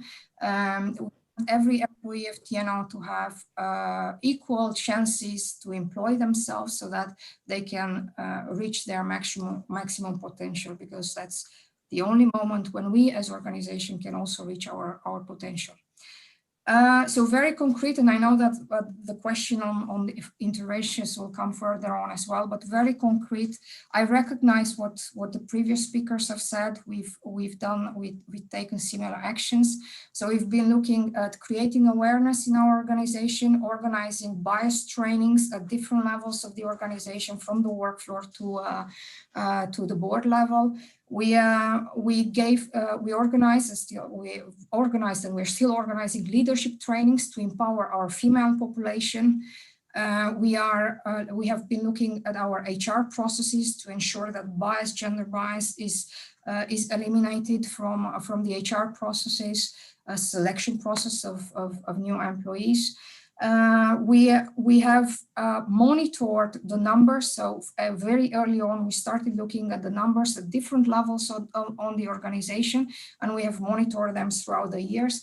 And as I said, in the last 2 strategic periods, we have defined a D&I strategy. And right now we have actually for our leadership, we have defined KPIs. So, and we are not looking just at the numbers, because the numbers are not saying the entire story, but we are looking also at the progression. So we have defined even KPIs on the progression from one year to the other one. And I think there are a lot of other interventions which we have done, but this is just a tip, and we can talk later about the rest. Indeed, there's lots to talk about. It's apparent, and thank you so much for that insight, both into ERTO and TNO. Apologies for calling it NTO earlier. That's my mistake. Dyslexia. Just a quick comment on your input there. I think it's apparent throughout all of the speakers here that you are looking broader than just the gender issue. Whilst we're here under the Gender Action Platform with the Slovenian presidency of the Council of the EU looking at gender equality as a priority, it's heartening to hear that diversity goes wider for your members, broader than just the focus on gender dimension and gender parity there. I think I'm safe to say that it sounds like a whole load of work, a whole host of work is underway already within your organisations, especially in terms of readying your wider memberships. I thought I would take the opportunity to allow yourselves to, rather than just me provide comment to the discussion, if any of you would like to come back to interject to each other. I think, Mark Schultz, it would be great to hear a bit more. You mentioned that there was more that you would like to interject on, specifically perhaps around that wider diversity area, but please feel free to talk broader than that too. Yes, thank you, Chloe. I think the previous speakers have eased that, because they've taken up many of the items which I find useful and which I wanted to bring up as well. So of course, yes. So as far as Science Europe is concerned, we have actually just published our new strategy plan for the upcoming 5 years. And within that strategy, there is one of three major priorities is to contribute to the evolution of what we now call research culture. And research culture embodies quite a number of issues, but one of the important issues is about what we call IDE, so equality, diversity, and inclusion. And that's what will guide the activities of our. So it's beyond. I think, of course, gender is still, I would say, the most important aspect that we have to consider, but it goes beyond that. Also for ethnic minorities, for instance, and even I would say less well-favored research, or less well-favored people that have a less favored background, how to provide a more inclusive environment for at our universities, at our research centers and research organizations.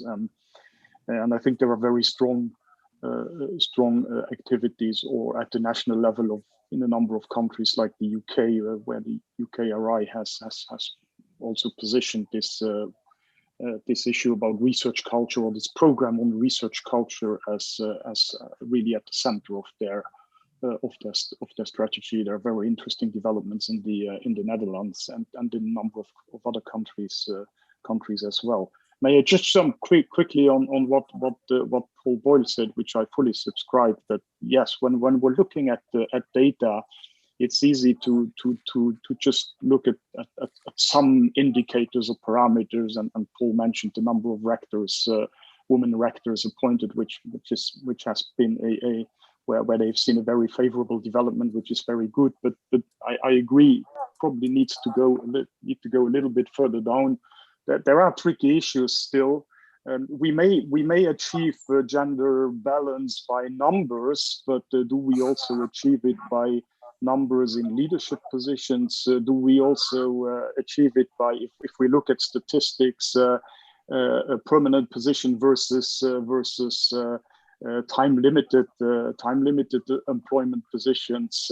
So these are the more tricky issues, or the more detailed issues where we have to be careful, or where we have to carefully look, and whether even if we may have a gender balance overall, when you look at these more detailed indicators, it may still reveal things. And I think we were in 2017, when we were listing in our recommendations, when we were listing the indicators that research organizations should follow, we were hesitant at that time to bring up things like gender pay gap analysis, but I think that would, at present, I think that's something which research organizations should also collect and publish, of course, on an aggregate level. But nevertheless, because we don't want, as I say, we don't want to find ourselves in a situation where we can say we have achieved gender balance by numbers, but maybe not when it comes to pay, to salaries, maybe not when it comes to leadership positions and these things. Thank you. I was just going to invite you in, Rick, there, because I know that you touched on the fact that you view it as a cross-cutting issue, and that you do quite a lot of significant work around data. So please do, and monitoring and evaluation, please do come in. Well, I just wanted to highlight that in the intervention of the colleagues, there was a topic that came back. At least Mark explicitly mentioned it, and also Oana mentioned it, the importance of evaluating research, and the importance of evaluating people, researchers. And I think this is very, very important in the context of achieving a better gender balance. I think we need to put more attention to questions like, how do we measure the quality of research? And what do we mean by evaluating people? Do we mean evaluating individuals? Do we refer to evaluating teams, or something in between? Do we evaluate people as a part of a team? And these are really fundamental questions. And also with respect to the metrics to use, actually at Ghent University 2 to 3 years ago, we drastically changed the way in which we are evaluating our professors. And basically we ran away from the purely quantitative approach, and we we do a much more qualitative approach now. Basically, we ask our professors every 2 to 3 years, what are you proud of? And of course, they can mention publications, and of course, they can mention that they guided a lot of PhD students and they obtained a lot of money to do research, but they can also mention other things. And basically, at our university, you can have a promotion to the level of full professor, from a senior lecturer level to, you can jump basically to a full professorship without having to mention the number of publications that you have. And I know this is drastic, but we did it. And I think it is very important to take into account the impact of career paths on whether we are on the issue of a gender balance. That's one thing. And then very briefly, another thing, we should not think that we as universities or we as research organizations or the industry, we should not think that we can solve the problem by ourselves. Like I have an engineering background. In my field of research and field of education, one of the major problems is that the students that are coming to the university, there is a huge unbalance. If you look at the numbers there, only about 20% of our engineering students are females. So this means that the problem starts before these students enter the university. We are not able to convince young girls that engineering, science, technology is an important field for them as well, that these are fields that are attractive for them as well. So I think if we want to solve the problem in certain fields, we need to link with secondary schools, even with primary schools. The problems start at a very, very young age, much younger than 18 years or 20 years, typical ages of university students. These are the points that I wanted to add to the discussion. Thank you. Yes, useful as well. And I think the touching on the qualitative approach there of assessing where we are, how we evaluate our successes within, and the challenges, of course, with researchers, touches and links with the speech that we heard earlier from Marcela Linkova, where she was talking about the different approaches. And also when you touch on synergies, the synergies with education, that again links quite well with the upcoming discussion on the draft Ljubljana Declaration that will be discussed tomorrow, where I'm aware that synergies are touched upon there and emphasized as something that we must look at through the lens of gender equality, that it's only through pulling together across these different synergies that we can progress further. Would Paul or Wana or Jadranka like to come in, or otherwise I might move our discussion to look forward looking. Is there anything you'd specifically like to comment upon here? Well, I can, let me animate. I recognize what Rick is saying. The problem starts very early in schools. And we have two options. Basically, what we see, our engineers, female engineers, are offering their hours, their free time, to go as role models to schools, and in order to help, build the attraction towards technical fields. In the same time, what we also see, because the pool of personnel, of future personnel for the organization in the Netherlands is well, small, as mentioned in Belgium. We are looking across the borders. We are looking for the best quality future engineers for our organization, and with different backgrounds. So those are really two of the actions which we have taken to ease the situation on the gender data gap. But there are a number of other actions. I think, I don't remember, Rick or Mark also mentioned, when I think Rick, you mentioned, are we looking at evaluating our people or also our research?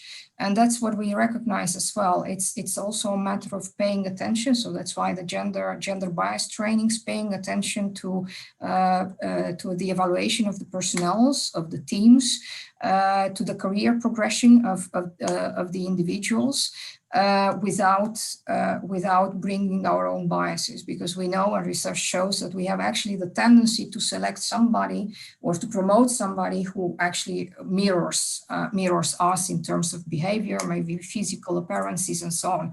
So we want to make sure that in our progression, in the career progression of our employees, bias is eliminated for as much as it's possible to eliminate something from our own DNA.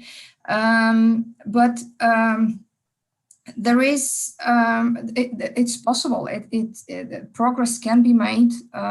We see in our organization that, for example, in comparison to 2015, where we had 19% female representation at the top, so the board level and the first director levels, now we are at 44%. Just by applying different interventions. It's not there, and as Mark said, it's not only about the numbers. It's really also about how inclusive we are treating the colleague next to us. It's really about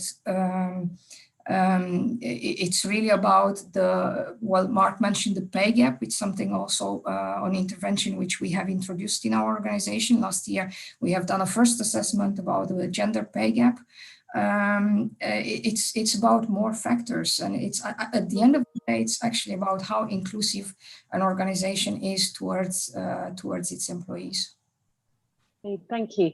And just briefly, Paul, Jadranka, we will come to you, but Paul he motioned that he'd like to come in quickly. I do ask you to keep these short, apologies, because I do want to move us on to forward looking at JET. But Paul, quickly, and then we'll come to you, Jadranka, in a minute. Okay. Thank you. Yes, I think it's obviously also important for us to think about as a sector and how we define what the sector is. Of course, it's tricky for the body I'm speaking on behalf of, its universities, but of course it also includes Mark's funding agencies and others. So there's a wide range of organisations involved. And I think we just have to really focus in on what are the structural elements of our sector that are likely to hinder men, women, other groups in different ways. And we know that there's a number of those. And of course, in previous roles, I've run one of the research funding agencies, so I'm fully aware of some of those. But we are an unusual sector in the level of casualisation that we have, the number of people who are on short-term contracts. And we do know that there are impacts of those short-term contracts which have bigger impacts on women than they do on men. We also know that we're a sector where in the past, even though we're trying to move away from it, we've tended to fall back on measuring quantity of publications and quantity of research grants in a way that perhaps isn't productive, and again is going to have an impact on certain people more than others, whereas a focus more on quality. So I think it's thinking about those very structural elements within, they're not easy to solve. I'm not suggesting we can easily overnight solve them. I think we all understand what the challenges are, and really, I think now as we move forward in the next years, we really have to try and get to grips with some of those really important structural challenges. Thank you. Yes.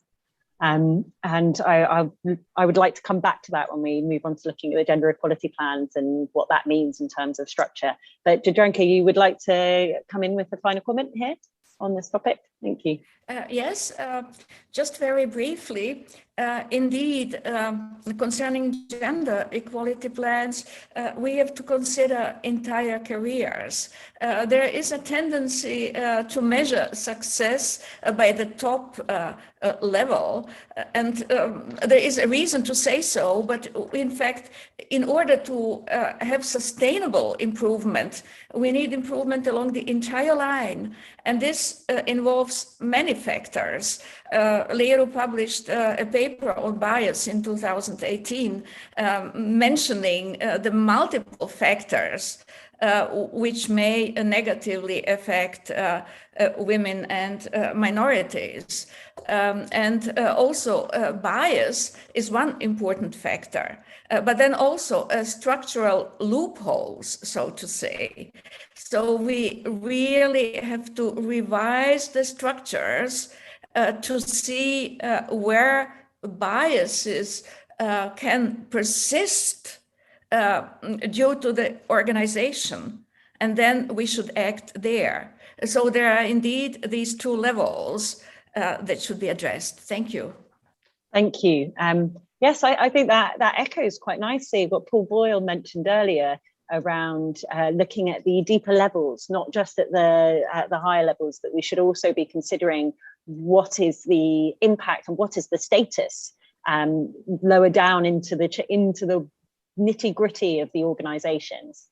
But anyway, I'd like to now move us on, perhaps, whilst we've reflected on the current situation, and it's been great to hear about all of the support and the support and the status of the work of your organizations and your membership. I'd be interested to hear your views on the opportunities and challenges related to the new gender equality plan requirement in Horizon Europe. This is all quite closely interlinked to the discussion that we've just had here, because this will be a tool to embed some of the action that you've discussed. And so I'd welcome you to hear about your thoughts on this. Mark, could I invite you to start the conversation again? Thank you. Yes, thank you. So I think it's what Paul just mentioned is very important, that we should take this as an opportunity also to look at the broader structural elements which may cause gender inequality in the research system as a whole. And maybe the gender equality plans could be the opportunity also for us to collectively reflect on that. Because there are hidden biases, if I may call them like that, which, for instance, related to how we, so Rick said it, how we assess researchers, where a lot is being done, where many of us, including also funders and many universities, move away from lists of publications and lists of students that have been mentored and lists of this and that. For instance, a number of funding agencies in our association now experiment with narrative CVs, where you have to describe your key achievements, and not in terms of numbers, but in terms of descriptions. So these are important important developments, I think. So the reassessment of the reward and incentive system. What is it that we what is it that we value in research? But still, I think it's going to be a very long road to move forward, because when it comes to careers, researchers' careers, I think there are many hidden biases here as well. For instance, we're very bad in dealing with career breaks. The research system isn't designed in a way that what is expected is a linear career, steady progress. So career breaks are an issue. Of course, I'm not saying that there are initiatives here as well. The Swiss Science Foundations, for instance, for many years they have a special grant for people, men and women, actually, that went out of research for a certain time to come back, to reintegrate. But still, I think the expectations in many places in the research system as a whole is still linear career.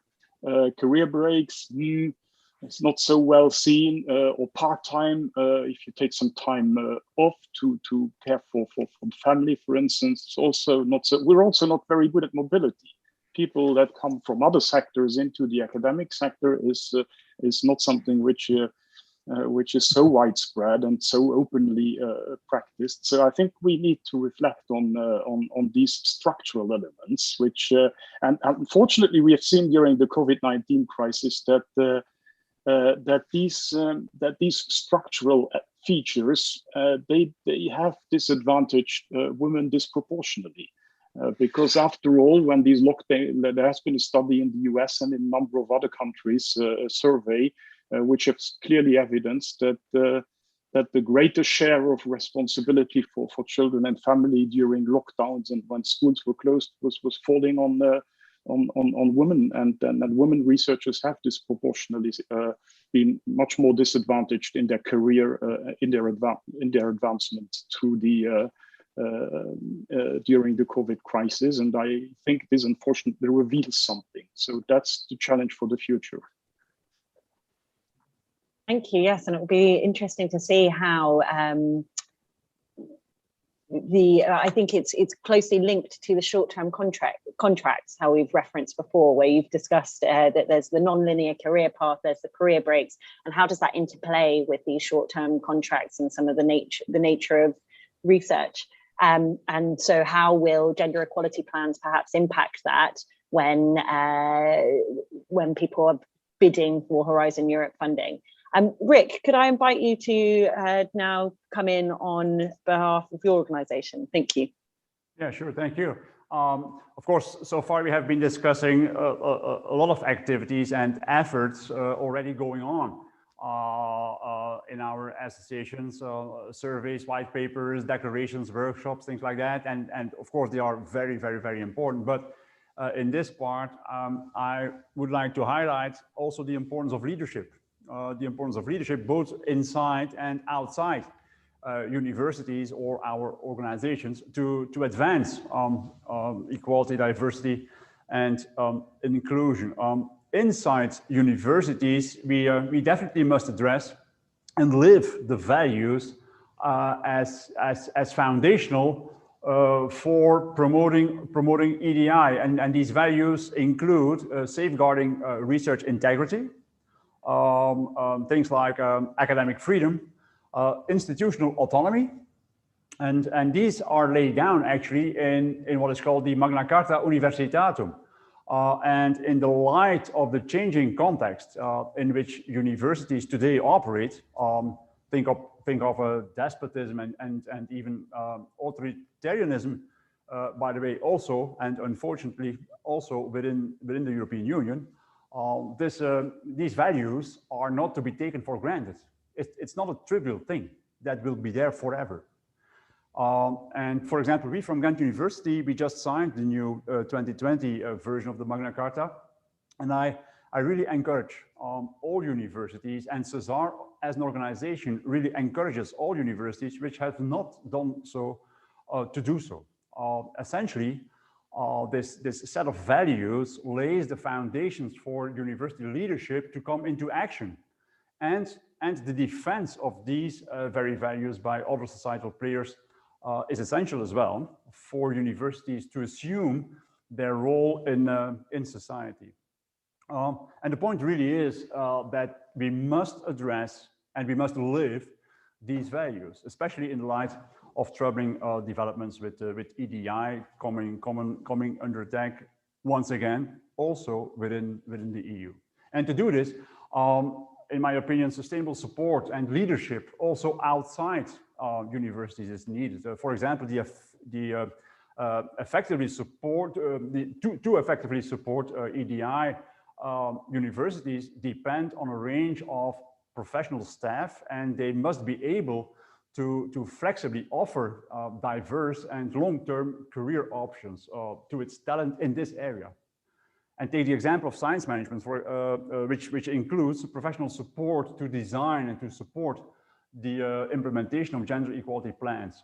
And too often today, universities do not have the sustainable funding needed for long-term support of talent in this area, but are instead often forced to couple together, so to speak, this support in ad hoc ways. And we were therefore very pleased that gender and diversity was mentioned explicitly in the Vision 2030 report as part of the transformation modules, and there is a willingness from the Commission to support ERA stakeholders with this. Now, to summarize, in addition to ongoing activities around developing and sharing best practices, which is, of course, once again, very important, leadership in university must address and live values with the Magna Carta as a key reference point. Leadership outside the university is needed as well to support these values and to provide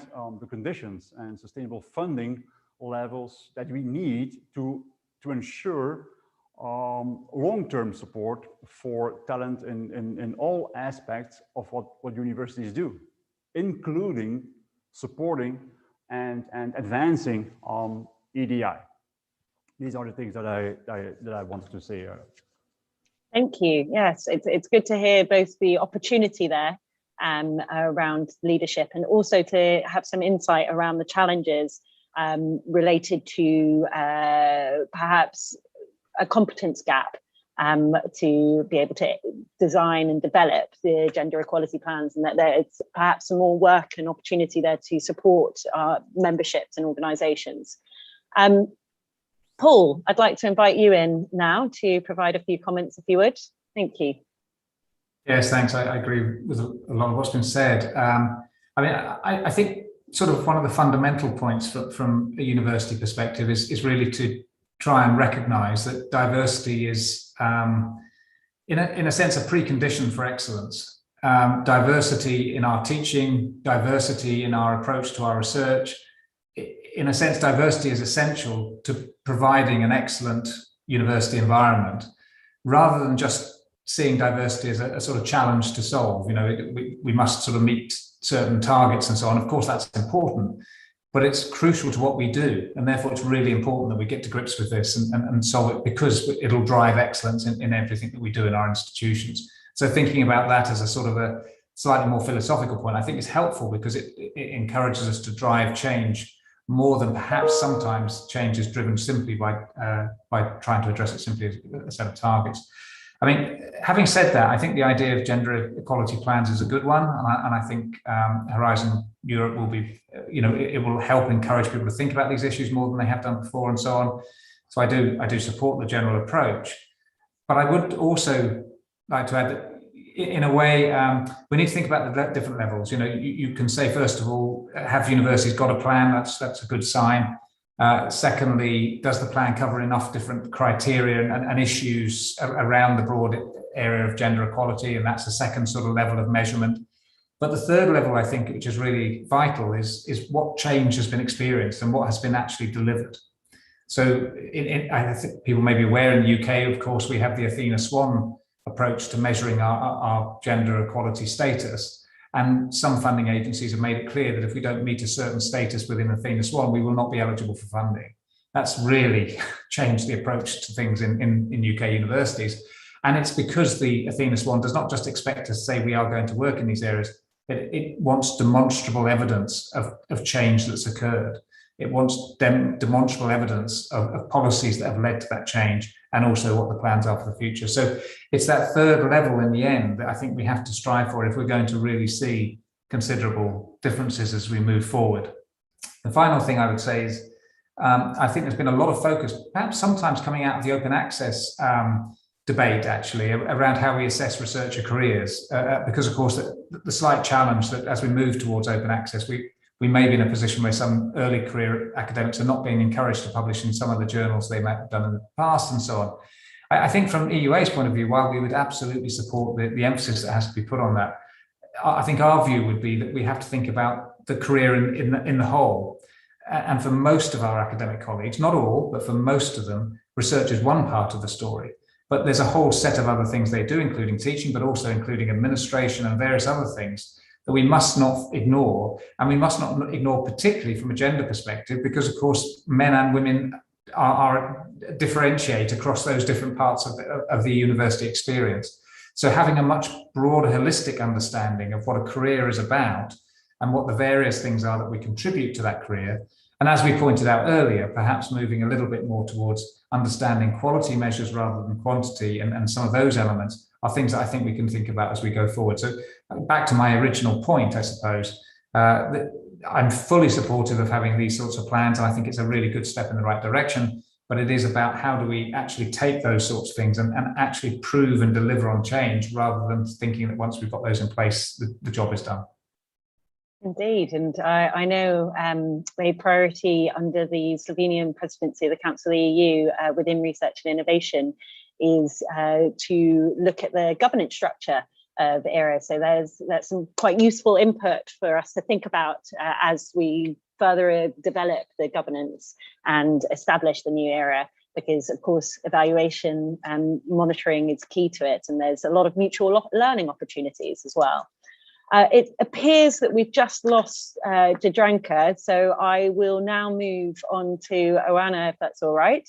If I could bring you into the conversation, thank you. And hopefully Jadranka will be able to join us again. Thanks.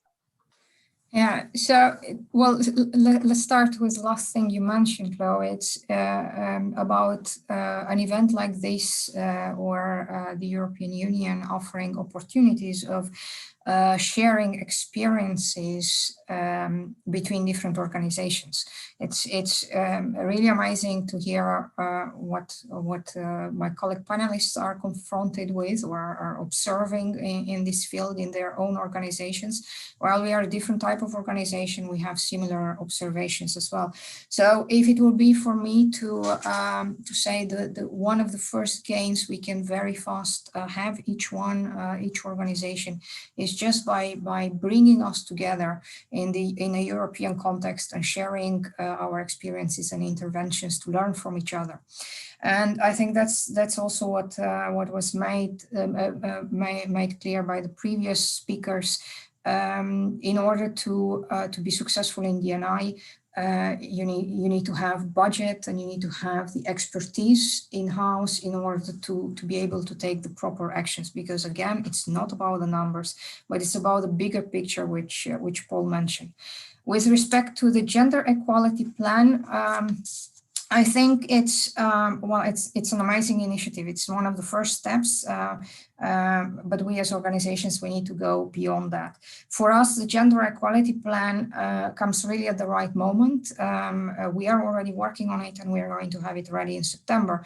But that comes because we have 10 years of experience and of a lot of effort we've put in this subject. I can understand and I can imagine that for other organizations, this might be very challenging because it's not easy to assess your procedures and the progress throughout the years if you haven't started already some time ago. But as I said, well, for us, it's something that's part of our daily work activities. But that being said, we also recognize that we are not there. Like all the previous speakers have indicated, you know, what we need to do is actually get to a point where D&I is part of our DNA. And we do not need to have awareness trainings or bias trainings. We do not need to talk about why it is important, but we need to show an emotional intelligence level which allows us to understand that, for example, COVID, as Mark said, has impacted the female representation in the research institutes, in the universities. And then we need to find a way for this impact to be minimum. And it starts at home, in all fairness. But we as organizations can also put in place some interventions that can help the female population. But again, I think it's really about making sure that, you know, the female population of Europe actually has an equal start with the male population. And that means that DNA should be in the DNA of each individual working in an organization. Thank you. Yeah, I think you've linked together quite well the previous speakers' comments and emphasized the nature of the cross-cutting issue that it is. And of course, the mutual learning opportunities and challenges that we have ahead of us.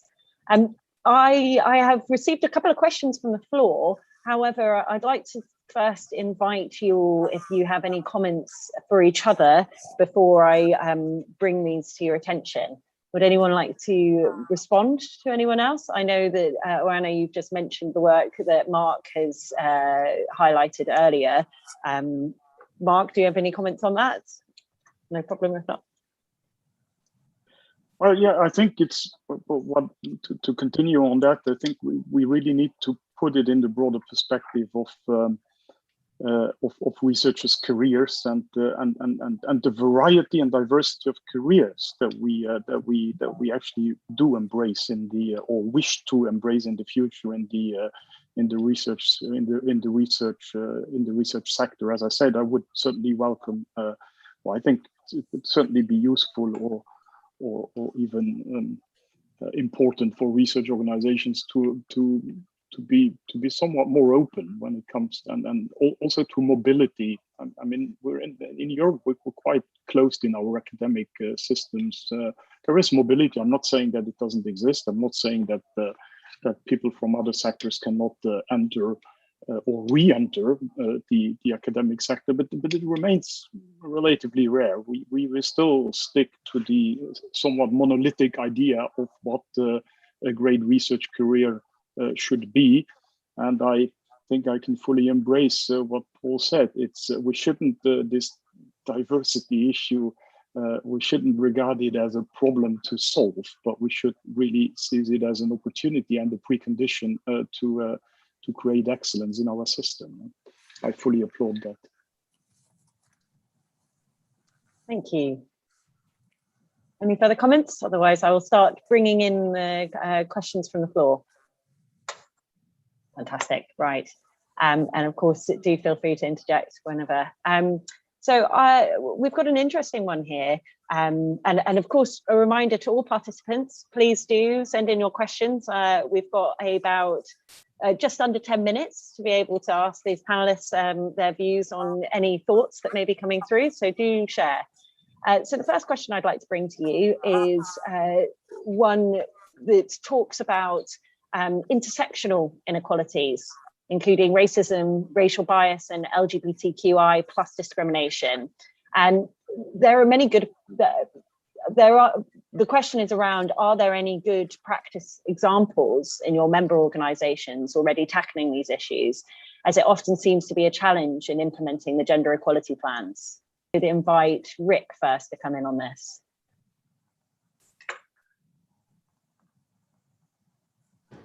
I had to unmute my my microphone. Well, there are of course a lot of members of CESAR who are really focusing on the things that you just mentioned. But let me be very honest. I also believe, and I think we should dare to state this explicitly. We are struggling with that. If I look, for example, at my university, what I see here is that we put a lot of effort in LGBTQI issues, decolonization issues,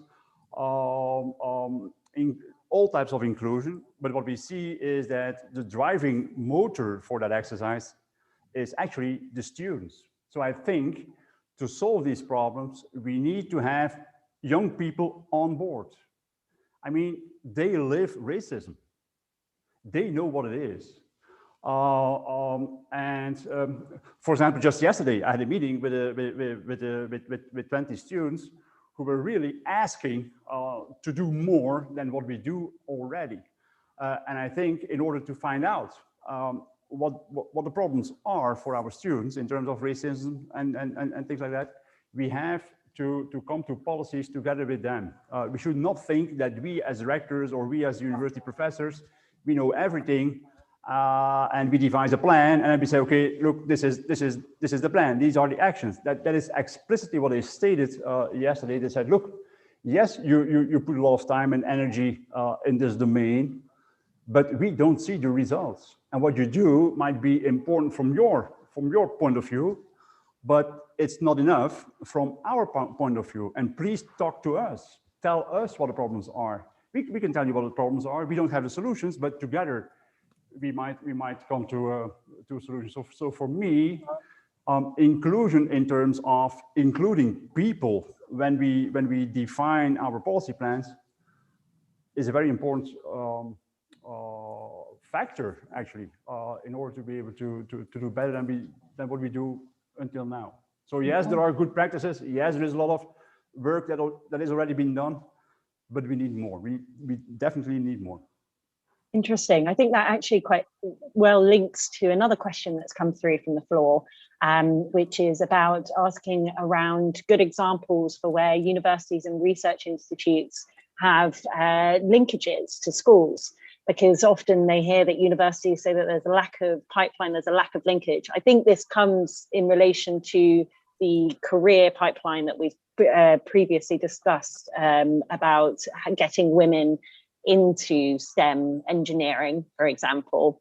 But I think that is also similarly linked to how do you bring the voice of the youth, as you've just mentioned, Rick, into the development of these practices within also gender equality plans. I wonder if, Paul, you have any comments on good examples of university and research institutes linkage to schools, or indeed LGBTQI plus, etc., racism, I shouldn't say etc. There's so many important diversity, wider EDI diversity issues. Thank you. Yeah, I think on the wider question, I mean, we're all going to say, I'm sure, that we recognise there's serious issues here, but we've got a very long way to go. If we reflect back on the gender issue, we're in a situation where, you know, it goes without saying that, you know, we would expect half of our various different parts of the organisation to be men and half to be women. And we've been working on this for decades, and we are still some way off for a variety of reasons. And there's a whole set of reasons for that. We have far more challenges in many ways in some other areas. So if we go back to the example of gender inequality, if you go back decades, of course, men dominated university settings entirely. The student body was dominated by men, the lecturing and professorial body was dominated by men. And now we see a situation where in most universities, women outnumber men, at least in the student body. We're seeing increasing proportions of women in the post-PhD and postdoctoral areas. And so we're gradually seeing that change come through, but it's taken a long, long time to get there. It really has meant really fundamental changes. And if I think, for example, around the issue that we're struggling with in our institution, I know many are, and it's a particular issue at the moment around race and how we accommodate that. I've been doing some reverse mentoring with one of our Black students to try and understand what it's been like for that student to experience being at university. And of course, what they prefer and what she would really like to see are more people from her background who are teaching and explaining how things have been, how things happen from a background that she can relate to more strongly. But of course, we don't at the moment, sadly, have the pipeline coming through in the way that we do have a pipeline of women coming through educationally at the different stages. We don't have that same pipeline, at least in the UK, in the numbers of staff we would expect to come through at different levels of the system. So there's a huge amount of work to deliver that change, even though we all absolutely understand how vital that change is. So I'm not going to pretend that we have solutions up our sleeve to solve it immediately, but I do think that with persistence we can get there, and there are a number of steps, of course, we can take. I think going back to your point about schools, well, certainly my university, and I think many universities work proactively with schools all the time. I mean, we do an awful lot of interaction with our local schools and what in the UK we'd call our FE colleges, those sort of post-16 to 18 colleges where prior to coming to university. And we do a lot of things there which are all about widening access more generally. I mean, interestingly, in the UK, I'm not sure if it's the case across the whole of Europe, but in the UK, one of the tricky issues we actually have is representation from white working class boys is actually one of the worst problems we're facing. Encouraging white working class men to engage with the system is actually more challenging than in some of the other ethnic groups. So we have a whole series of initiatives that we're trying to implement in schools to try and break down the barriers, including, of course, the one you mentioned earlier around women in STEM. So there's all sorts of different parts of this story that we have to try and iron out. As I said, I don't think there's a silver bullet. I don't think we will solve these problems overnight, but I do think there's a lot of action and a lot of work going into trying to think about how those relationships can help change things. I think Mark made the point earlier on that we have to start, or I'm not sure it was Mark, but we have to start at the school level for some of this, because if we don't, then some of those views are inbuilt as people come through the system. And I think you actually quite nicely summarised. I know you were talking directly about schools there, but saying that there are good examples out there, that there is opportunity for mutual learning, not just from my perspective, not just from that school interlinkage, but across the work that your organisations are doing with your memberships, looking at how do we embed good EDI. I'm really aware of the time. There are many more questions that have come through, but I'm going to have to draw this session to a close because we are due to finish within a minute. I do apologise to Anna and Mark that we didn't bring you back in onto this discussion. It's been a fantastic panel. I'm very grateful for your educated inputs and sharing your valuable insights. Thank you so much for your time. At this point in time, I'd like to bring the session to a close. Jadranka, you're here just in time for me to say thank you for your input. We are unfortunately having to bring the whole session to a close, and actually this first day. We're now concluding the first day, so thank you. Thank you. Thank you. Thank you as well. Thank you. Bye-bye, everyone. Thank you.